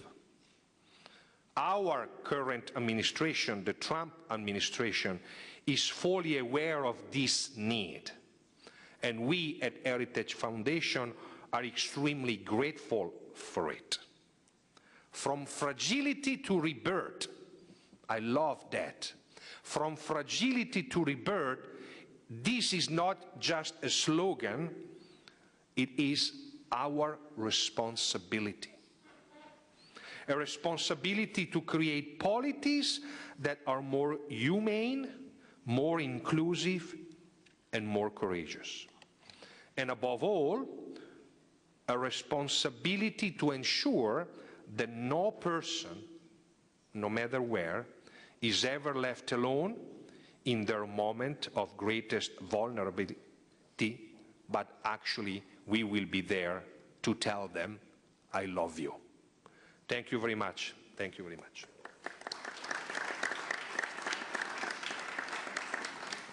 Grazie molte, grazie. Thank you so very much, Mario Hensler. From Washington, D.C., we now move to Vienna. And from the parliamentary dimension of the OSCE, we move on to the governmental dimension with Jean-Benoit Mann. Jean-Benoit is a deputy coordinator for combating trafficking in human beings at the OSCE. Mr. Manns has an in-depth knowledge of the dynamics surrounding the protection of human rights and the fight against human trafficking, and these issues are often intertwined with social vulnerabilities and addiction. Since 1997, he has worked in the field of development humanitarian aid, gaining extensive experience primarily with UNICEF. Within that organization, he has held key roles such as Deputy Representative, Deputy Director in Madagascar in 2020, and Emergency Coordinator in Romania for the Ukrainian crisis in 2022. He has worked in particular in the area of child protection, emergency management, and migration policy. His contribution will be essential to understand the interconnections between these phenomena. Now, I am just back from Vienna, and Jean-Benoit Mann will speak on behalf of Mrs. Carrie Jones for the trafficking in human being dimension of the OSCE. And I am back from Vienna to discuss a report on the link between human smuggling and drug trafficking. For the OSCE Parliamentary Assembly for their approach, which is comprehensive and aims at showing that crimes are indeed interconnected. Not only they are interconnected, but they feed each other. As we can see, and I will try to demonstrate, human trafficking is both a consequence and a facilitator for other crimes, such as drug trafficking. In our recent research, which you can see on our website, we analyzed international and regional data, and we saw, as was mentioned before, that unfortunately there is a significant increase and expansion of drug markets. But we also see that this expansion of drug markets is supplied by an expansion of exploitation of vulnerable adults and too often children. Many are targeted for frontline jobs, transportation, storage, distribution of drugs. This part of the drug trafficking is highly visible, therefore easily to identify, to arrest, and to prosecute, contrary to the people who actually are at the head of the traffic and who are giving order.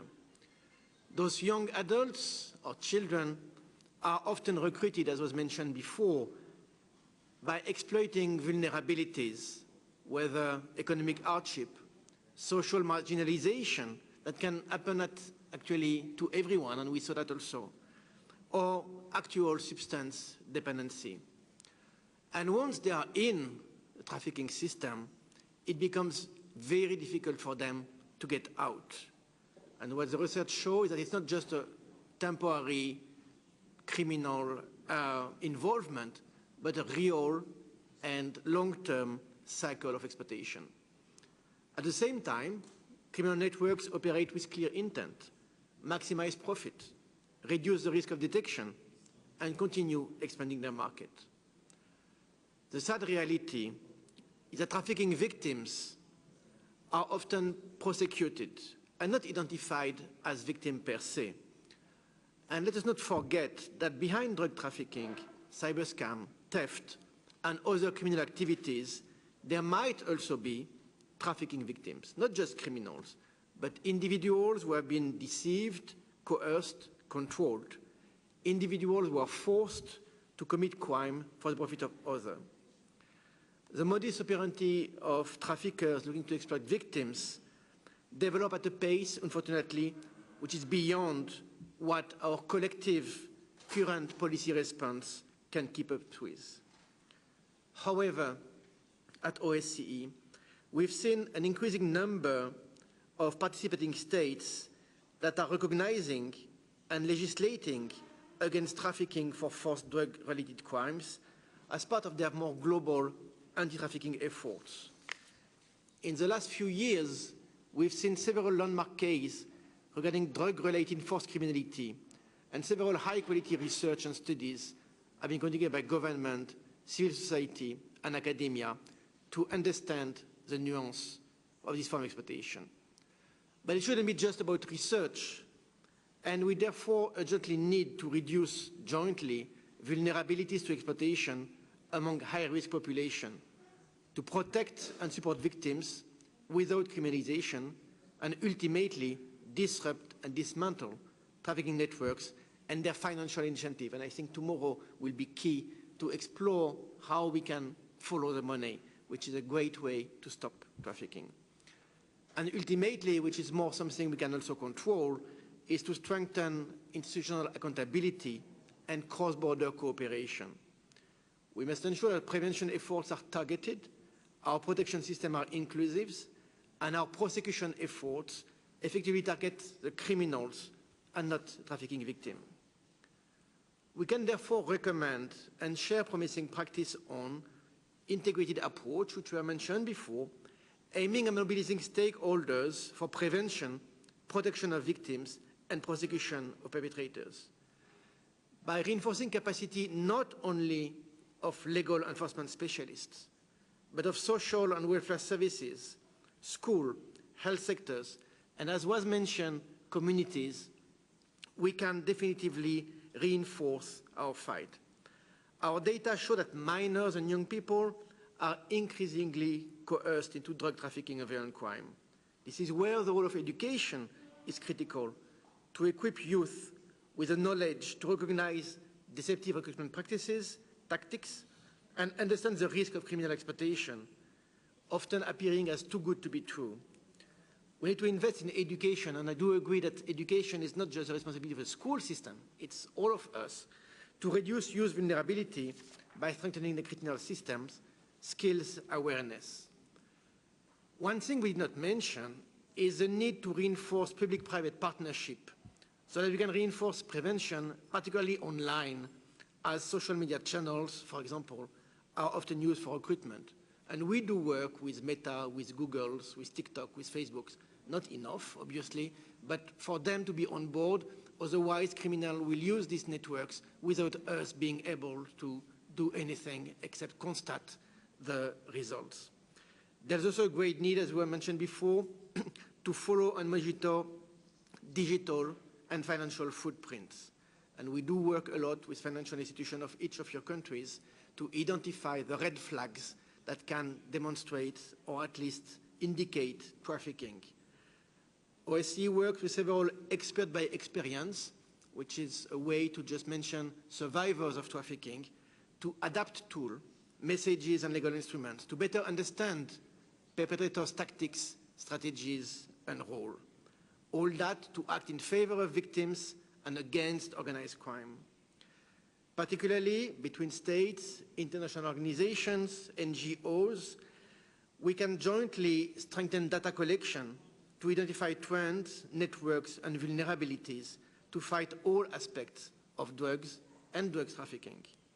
I would like to thank again the Parliamentary Assembly today and the Italian delegation for including us and give us the opportunity to deepen partnerships and reinforce the Office of the Special Coordinator to fight human trafficking to support all of you against this crime. Thanks again. Grazie. Grazie al dottor Manis.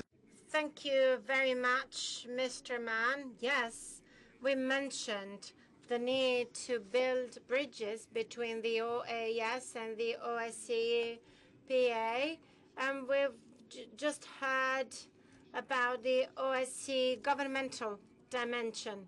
So I am calling upon all of our fellow MPs to reinforce our cooperation and alignment between the parliamentary and governmental dimensions of the OSCE.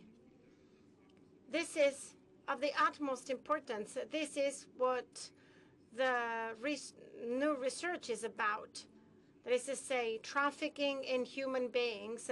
So it is very important for us parliamentarians to be able to cooperate with our counterparts at the governmental level. Now, let's move on to San Patrignano. We will now introduce this very important community through Antonio Boschini. We will now hear from Antonio Boschini, Therapeutic Director of this very important rehabilitation community, the San Patrignano community, a national community, while this is also renowned internationally. Mr. Boschini is an infectious disease specialist and has an extraordinary personal and professional background. He entered the community as a guest and has turned into a milestone of the whole rehabilitation process. His testimony and direct experience represent a beacon of hope, an example of rebirth. Let me also remind you that in the 80s, Antonio was in San Patrignano too, and we saw so many people in rehabilitation communities dying from HIV/AIDS. And then he became an infectious disease specialist and was able to chip in with his own experience. I had a priest who died of HIV/AIDS in the community. You know, when it comes to rehabilitation process, you have to take on board human beings in their entirety. And sometimes former guests are of the utmost importance to take care of people in a holistic way. Tell us more, Antonio. Tell our fellow parliamentarians what San Patrignano is about in order for them to be able to export this best practice all over the OSCE region. Tell us more about this extraordinary reality of yours.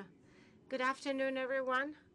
I am a bit overwhelmed by this introduction, so I hope I will be able to live up to this introduction. I've been part of this for 46 years now. So we saw pictures earlier today of US cities, but in the 70s, they were part and parcel of our everyday life in Italy. Back then, we witnessed similar scenes in Italy as well, but back in the 70s. So in the 70s, there was an epidemic of heroin addiction, and this got widespread amongst the baby boomers at the time. I was a victim myself, like many others of my generation. At the time, nothing was known. We knew that there was a doctor that could help you in the withdrawal process, but that was it. And therefore, a kind of assumption got widespread whereby an addict is someone who doesn't want to stop taking drugs. Because if this person relapses after he stopped taking drugs, then that person can do nothing else but take drugs. And therefore, this assumption got widespread amongst the general population, whereby drug addicts had no other option ahead of them. Families got desperate, and it is in those years that in Italy and elsewhere, therapeutic communities were set up. Here I'm showing you some of the founders of the greatest and most important rehabilitation communities. Most of them were priests, and it was by accident that I ended up in a community that was not founded by priests. But then with hindsight, I now realize that irrespective of culture and mindset, there was a common denominator of all of these communities, that is to say, principles and values. People who had never met before were able to join forces for a common cause, and this still gives me food for thought. Communities back then were not healthcare facilities. They were just shelters, families taking youngsters on board. We were all young at that time, and we were struggling. There was no methodology whatsoever. They were simply inspired to their founders, who were very charismatic leaders or figures who would lead the community. They would have a vision of the drug addict that was different. That person was not guilty, but he or she was not even a victim. So that person was responsible for his or her actions. And this idea of responsibility, liability, was the greatest intuition of those communities. And this is something that can be said both on San Patrignano and on all of the other therapeutic communities. These leaders were able to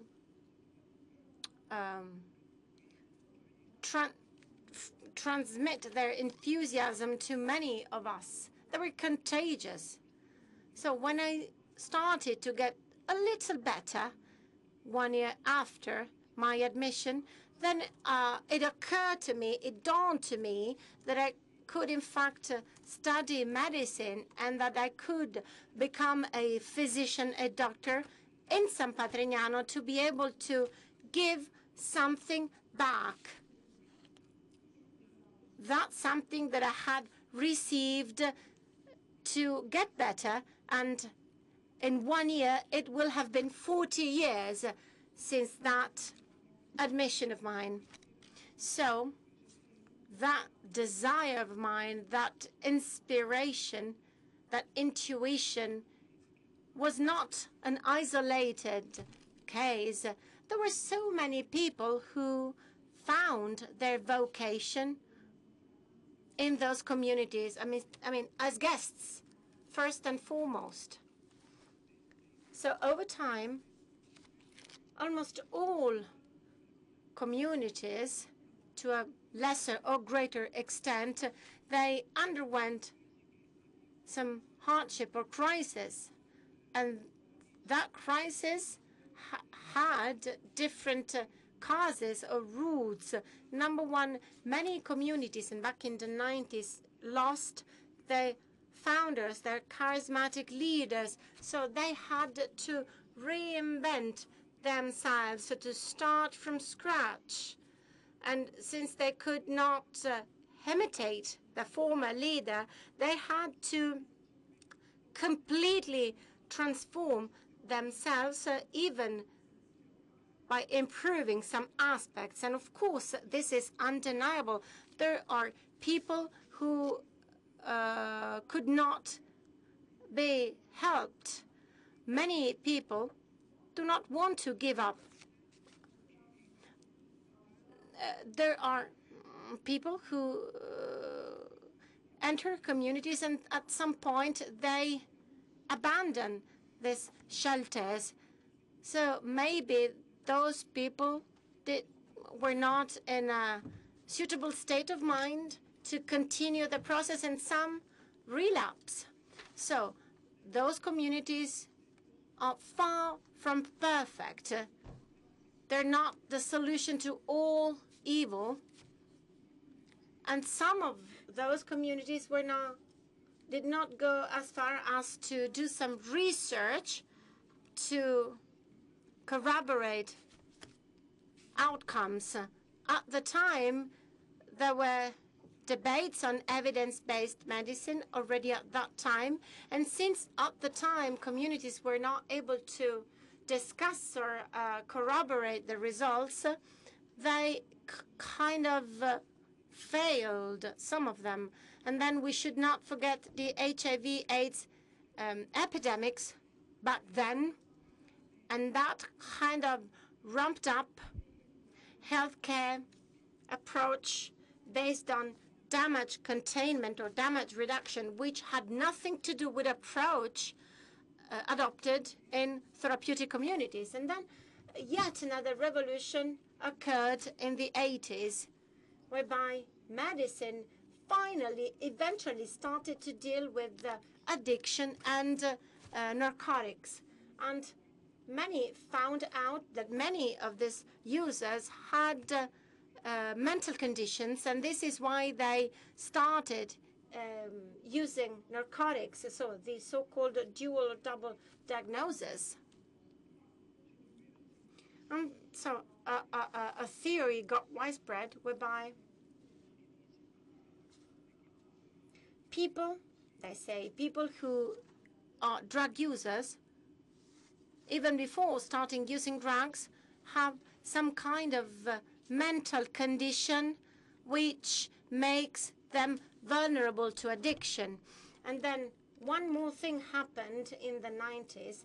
That was the decade of neurosciences. Back then, in the 90s, according to science, addiction is a brain disease, the so-called brain disease model. And that new vision of the addiction phenomenon kind of challenged all of the psychological and educational approaches that were deemed to be obsolete, since the scientific approach was a brain disease model, just like hypertension or diabetes. So it seemed like addiction could have been solved with medications, just as any other disease, whilst people became skeptical of these psychological and social approaches. So behind this brain disease model, intentions were somehow good. So some would say people use drugs because their brain is sick and they cannot do otherwise. They cannot choose because their brain is hijacked. This is how people back then tried to reduce social stigma and self-stigma of drug users themselves. And this is how, pending the introduction of new drugs, an idea got spread whereby recovery in terms of abandoning the use of drug and improving quality of life. So those who believed in that approach also believed that recovery was very difficult. As a matter of fact, they say people could in fact learn how to coexist with substance abuse. So by avoiding to exchange syringes, awareness-raising campaigns on sexually transmitted diseases. So an approach got widespread whereby that was a viable goal to be reached or attained. And this was detrimental to those who were in fact proposing different approaches, such as those one proposed by therapeutic communities. I was using this pointer as if it was a microphone, while in fact I was supposed to speak into the mic. and not into the pointer. So the biological factor cannot be denied. People who use drugs are somehow flawed in their brain capacity, and different substances have a different impact on the risk for addiction. This is where we gathered data of 2,800 persons entered in SPTC after the pandemic lockdown. And as you see here, crack is similar to injected heroin back then, so it can easily provoke dependence. And for me, crack is indeed the single most important emergency.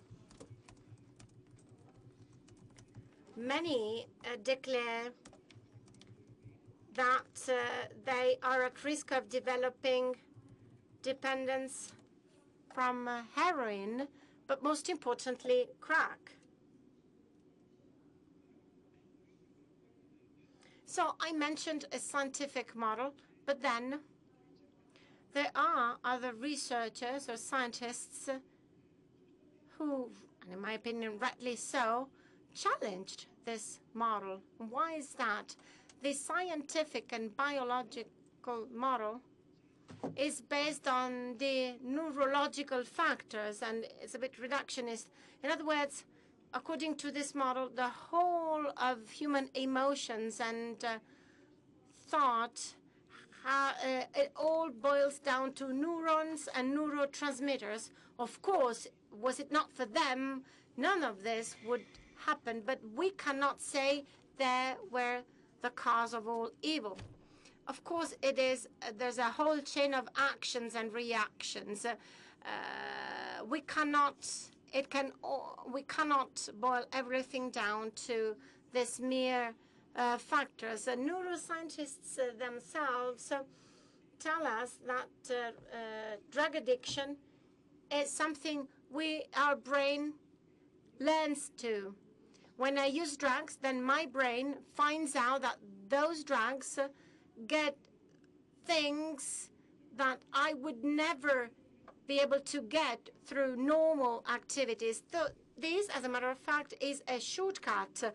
My brain wants to be better, and this is how we engage in a pursuit of happiness through drugs as a shortcut, but also rehabilitation pathways, psychotherapy or therapeutic communities, and I'm certain of this. As I said, therapeutic pathways can also cause the onset of changes in the brain, just as drugs did in the past. And we know that out of 100 drug users, only a small portion of them become drug addicts. And let me add one more point.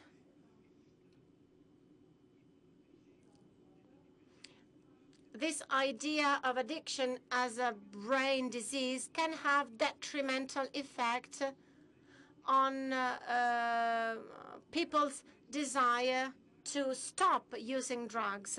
The fact that you are deemed as being ill somehow creates more stigma than being considered as morally weak.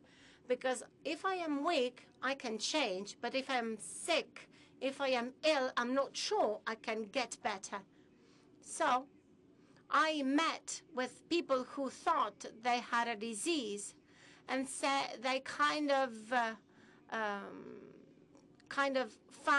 were looking for a justification for this disease, not to commit to real change. And they kind of gave up in doing so. This is a precious book that I suggest you read to know more. Now, let's move on to our current days. we are moving towards a different idea of addiction, a more holistic account of addiction. As a minimum, people got to understand that there were at least three factors contributing to addiction. Number one, biological factors or roots, so neurocognitive disorders, psychiatric comorbidities, or even brain dysfunction caused by drugs. But also psychological roots were underlined. Based on some cases, it was understood that childhood trauma had an impact, and I'm referring to sexual trauma, psychological abuse, a whole plethora of family-related abuses, parents being drug users. All this family trauma have an impact on prospective drug abusers. So those who experienced childhood trauma and start using drugs end up finding drugs are being more rewarding than people who did not experience such trauma in their childhood. And then we also have social causes or roots. So someone who lives in Rozzano is more at risk of becoming a drug abuse rather than someone who lives in Caivano, in Naples, where there are no schools, cultural centers. So where there are no facilities to facilitate social life, well, this is where these places can become a hotbed for addiction. Now, in my opinion, we still have to shed light on the current role of therapeutic communities. And I'm referring to severe addiction in young people. When it comes to social coexistence, social life, in fact, has an impact on brain change. But of course, 1 to 3 months as a rehabilitation pathways are too short to create, to trigger the onset of change. That change has to occur first and foremost at brain level. And this does not happen overnight, in the blink of an eye, so we need more time, longer exposure to a healthy environment. And then I see it with my own eyes. Youngsters have different learning pathways. These people try and remember the trauma that has had an impact on their drug addiction story, and this is how they can process that trauma. Cognitive and social pathways are of the essence, and this is where communities can come in very handy, because they can tap into the ability of former drug addicts to move forward, so they know how to help someone who reaches out for help. So for me, communities have a duty, they are duty-bound to promote spiritual growth. And I'm not referring to religious factors. In other words, someone has to be supported in trying to become a better person. And why is that? Because it makes you feel better if you help some other person. This reciprocity creates a virtuous circle, because drug is about selflessness, being selfish, while here helping other is about selflessness. So it goes in the opposite direction. So not being selfish. But this is by no means enough. We need more ingredients in this magic recipe. Ingredients that were not there back in the old communities. Psychiatric support, preventive diagnosis, psychological and therapeutic interventions for those who have to undergo trauma-specific therapies. And since we are talking about the longer run, we have to tap into this longer periods to make sure that people get out of communities with a proper job, or at least with prospects to look for a job and to find one. This is very important because even when people are healed, they get out of communities and they are without a job and they don't know what to do about their lives. Thank you. La ringrazio, dottore, è stato... Thank you so very much for your remarks. It has been very touching to hear your experience. So thank you once again. We would also like to thank all operators and patients of the San Patrignano community. Let us now move on to the conclusions. We would like to draw some conclusions from this panel, and I invite 3 colleagues to take the floor. They are all parliamentarians, 2 from the Italian delegation, and a colleague from Cyprus, the Vice President of the Assembly, Kyriakos Adianni. And I invite him to take the floor now to address us with some closing remarks. So, Kyriakos, you have the floor first, and then our colleague Katia Polidori and Anna Bilotti will also address us.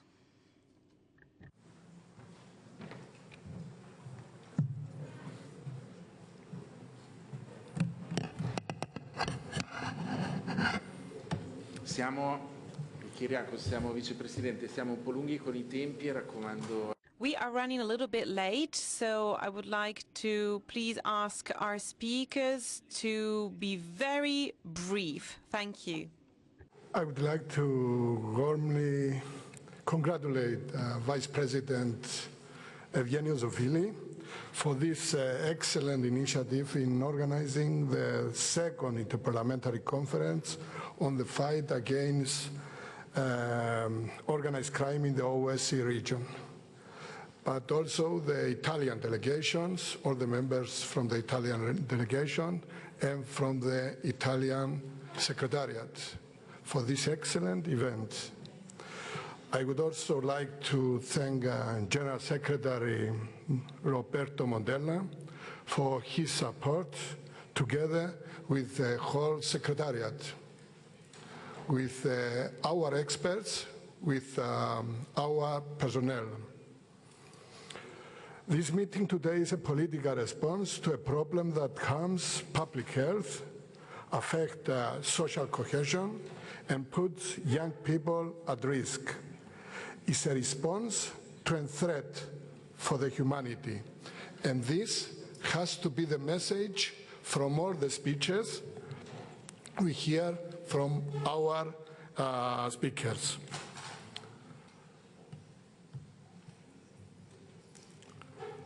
We are no longer confronting traditional narcotic trafficking.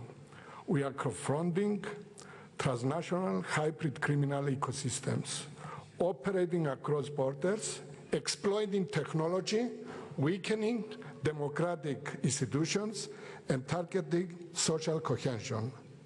Synthetic drugs represent a strategic transformation of organized crime. This was a message from almost all the speakers. Drug trafficking today is no longer merely a criminal enterprise. It has evolved into traditional instrument for destabilization. All the means we are developing today against this problem maybe tomorrow will not be appropriate for the new developed synthetic drugs. Unfortunately, organized crime is a geopolitical actor. Modern criminal networks behave increasingly like non-state strategic actors. They penetrate economics, corrupt institutions, exploit migration routes, infiltrate ports and logistics chains, use cyber tools, exploit fragile regions. In several regions, organized crime, terrorist trafficking networks, illicit finance are becoming interconnected ecosystems. The strategic importance of fentanyl and synthetic drugs, unfortunately, it is a strategic, has a strategic importance. Synthetic opioids change the global security equation because production is cheaper, logistics are easier, profits are enormous, detection is harder, social damage is faster and deeper. Unlike traditional narcotics, synthetic drugs can be manufactured almost anywhere, distributed digitally, financed anonymously. And what is the key strategy point? This reduces dependence on traditional trafficking routes. It creates decentralized criminal production models. This threat, and we have to approach this as a threat, is based on technology and has a hybrid character. Criminal organizations increasingly use AI. It was one common point from all the speeches. Encrypted communications, cryptocurrency, darknet platforms, digital recruitment methods, and we have witnessed the convergence of organized crime, cybercrime, illicit finance, information manipulation. The digitalization, actually, of organized crime is outpacing the institutional adaptation of many states. And this is one main point for our role as politicians. Another one point that we have to take in account, again as politicians, again as parliamentarians, democratic vulnerability. Drug epidemics weaken states from inside. They erode public trust, overload health systems, increase violence, deepen social fragmentations, weaken economic productivity, fuel political extremism. Therefore, the fight against drug is also a fight for democratic resilience. Which areas are so important for us? Southeast region, Mediterranean region, but the whole OSCE region sit at the crossroads of trafficking corridors, migration routes, illicit financial flows, geopolitical instabilities. These regions increasingly function as both transit zones and strategic pressure points. Instability in neighbor regions directly affects European security. What could be one strategy policy direction for us? We need a whole of society, a whole of government, and the whole of international approach. Security, intelligence, financial monitoring, education, public health, prevention, rehabilitation. Repression alone is insufficient. Prevention alone is insufficient. International coordination is indispensable. What is the role of OSCE? OSCE uniquely positioned because it combines security, human dimensions, institutional cooperation, and parliamentary diplomacy. Parliamentary diplomacy, our strong weapon. The OSCE has become a platform for intelligence dialogue, best practice exchange, resilience cooperation, cross-border parliamentary initiatives. And I heard this as a call from many speakers during the whole day today. What is the strong geopolitical message? First, the struggle against organized crime and synthetic drugs is ultimately a struggle over the resilience of democratic societies. Second, if democratic states remain fragmented while criminal networks remain globalized, we will always remain one step behind. Third, security today is no longer defined only by armies and borders. It is also defined by the capacity of societies to resist corruption, addiction, criminal infiltration, and institutional erosion. The defense of security, and this is the last point, the defense of security, public health, and the rule of law are no longer separate missions. In the modern threat environment, they have become inseparable. Dear friends, dear colleagues, I strongly believe that no country can face this problem alone. We need better coordination of policies, exchanges of best practices, stronger judicial and policy cooperation, and real parliamentary oversight. This has to be our role as parliamentarians, and feel so sure that we are so strong, we have power as parliaments, and I will call to everybody of you, please support the resolution of Vice President Zoffili. This resolution has to give us the priority, to give us a priority not as parliamentarians, but as national parliaments. And this has to be the biggest weapon under these circumstances. Thank you very much, all of you. Thank you very much, Kyriakos. Grazie al Vicepresidente dell'Assemblea parlamentare. Thank you, Kyriakos. I would like to thank you as parliamentarian from Cyprus and coordinator of the southeast part of the OSCE Region Forum. Dear colleagues, if you all agree, I will now leave the floor to our two colleagues, Polidori and Bilotti, and then we will have to close because we are running a little bit late. And if you have any comments or remarks, I think we shall hear them tomorrow, during tomorrow's sessions, or maybe during the closing session tomorrow. So now the floor to Katia Polidori from the Italian delegation. She is also a member of the Council of Europe Parliamentary Assembly and has been chair of the Committee Against Discrimination. She has also been deputy minister in the Italian government. And she our spokesperson in a way when it comes to gender equality.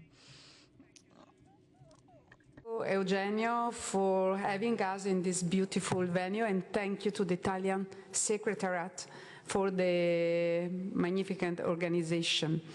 And as I know, the time, the only barrier giving the late time between you and the Italian food, I will touch only few points in Italian, if you allow me. Dopo questa First of all, I would like to thank all keynote speakers. They have really enriched our discussions and our proceedings. So once again, thank you for being here today.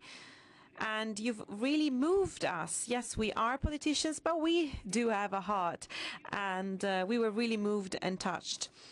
And if you allow me, President, I would like to speak in political terms and kind of sum up everything we've talked about today.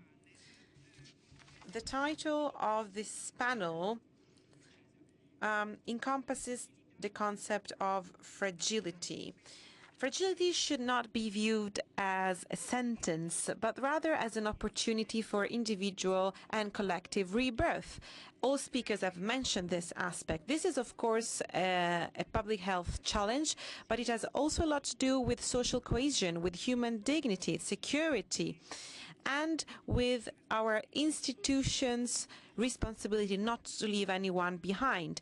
This challenge calls upon the whole of society. We are living through a very vulnerable time. Old addictions are intertwined with newer ones, and it all goes hand in hand with digital transformation. We've mentioned degradation, social isolation, behavioral addiction, and very young people, not to mention techno-addictions and violence.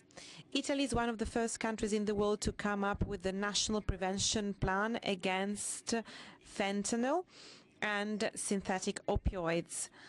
This has allowed Italy to be a protagonist of the global coalition against synthetic drugs, thereby reaffirming our role as leaders in international contexts such as the G7. We are convinced that in such a difficult scenario we cannot just deal with the emergencies, but we have to build an integrated approach based on 3 pillars that have been mentioned by all our speakers today: prevention, treatment, and reintegration in society. And I'm trying to be brief. Prevention is the most important investment that institutions can make so that vulnerability and fragility will never turn into self-destruction. In this sense, the role of families and communities and schools are fundamental because they need to be able to spread awareness and build resilience.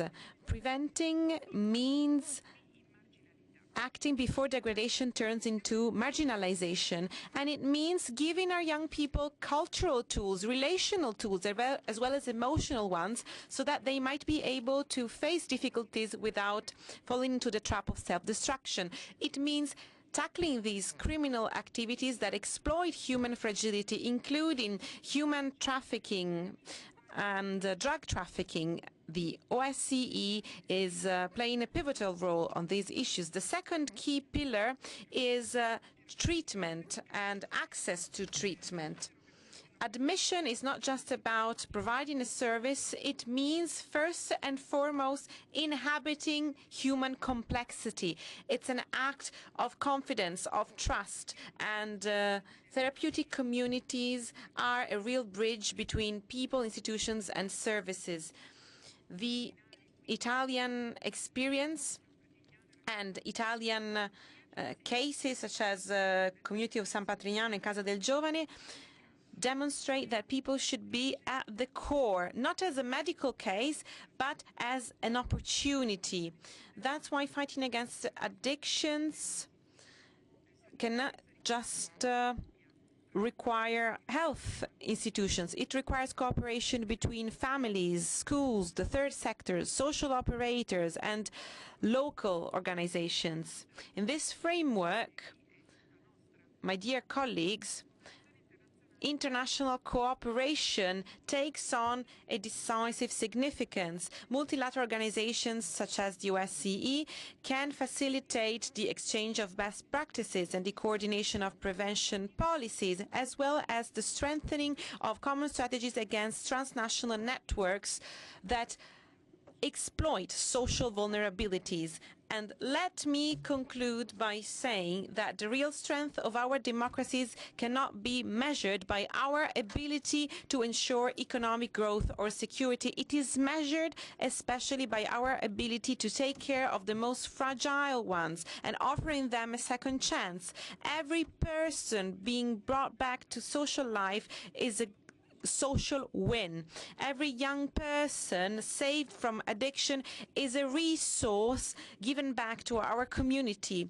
And this is the highest responsibility of our institutions, bringing together skills, resources, and political will. Political will, this is key, because rebirth should not be a privilege, but rather a collective right. And I would like to conclude by sharing the words of the Holy Father, which we will meet tomorrow. Drugs and addictions are an invisible prison, but we all have the right to freedom. Welcome to Rome once again. Thank you, Katia, and thank you, MP Polidori, for the last address. We shall now hear Anna Bilotti, member of the Italian delegation to the OSCE Parliamentary Assembly. She is a lawyer and a member of the Justice Committee of the Senate of the Italian Republic.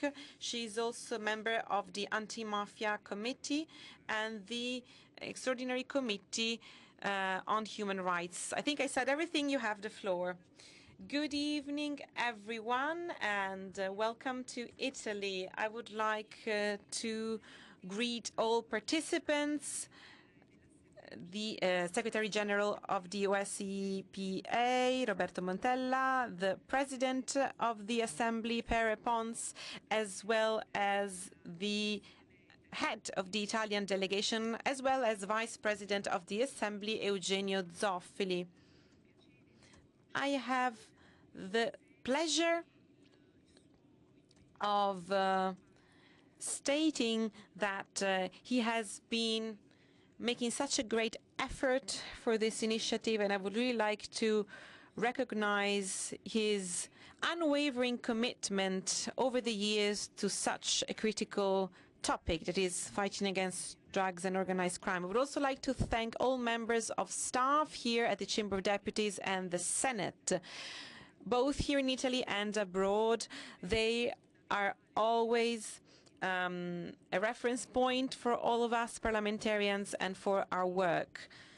Today we are here to discuss an issue which requires a systemic vision, which leverages on prevention and implementation.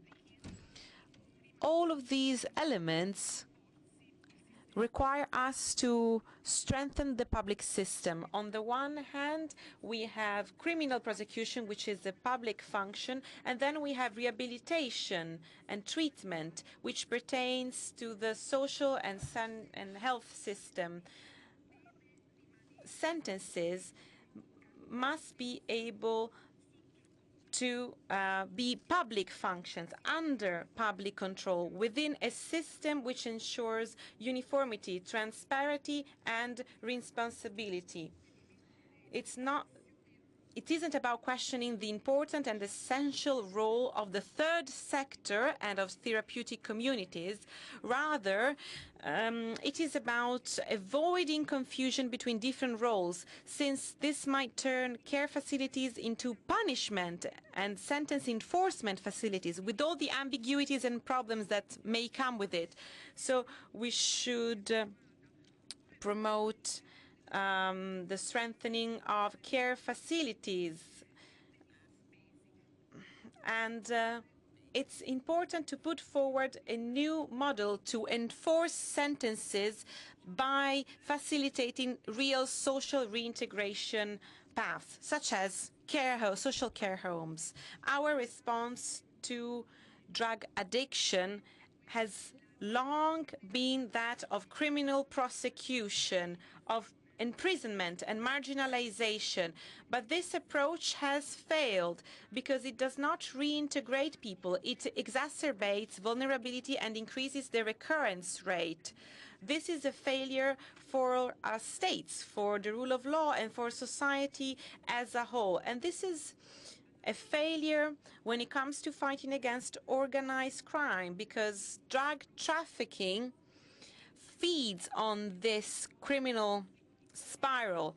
The more drug addicts there are, the bigger the drug market is, and the more revenues the mafias can have. So we must be brave in stating that our fight against drugs is not won inside prisons, but rather outside of them, through prevention and by investing on reintegration. This is not leniency. This is the most effective strategy to ensure our citizens' security. Thank you. Thank you. And let us now close this session. I will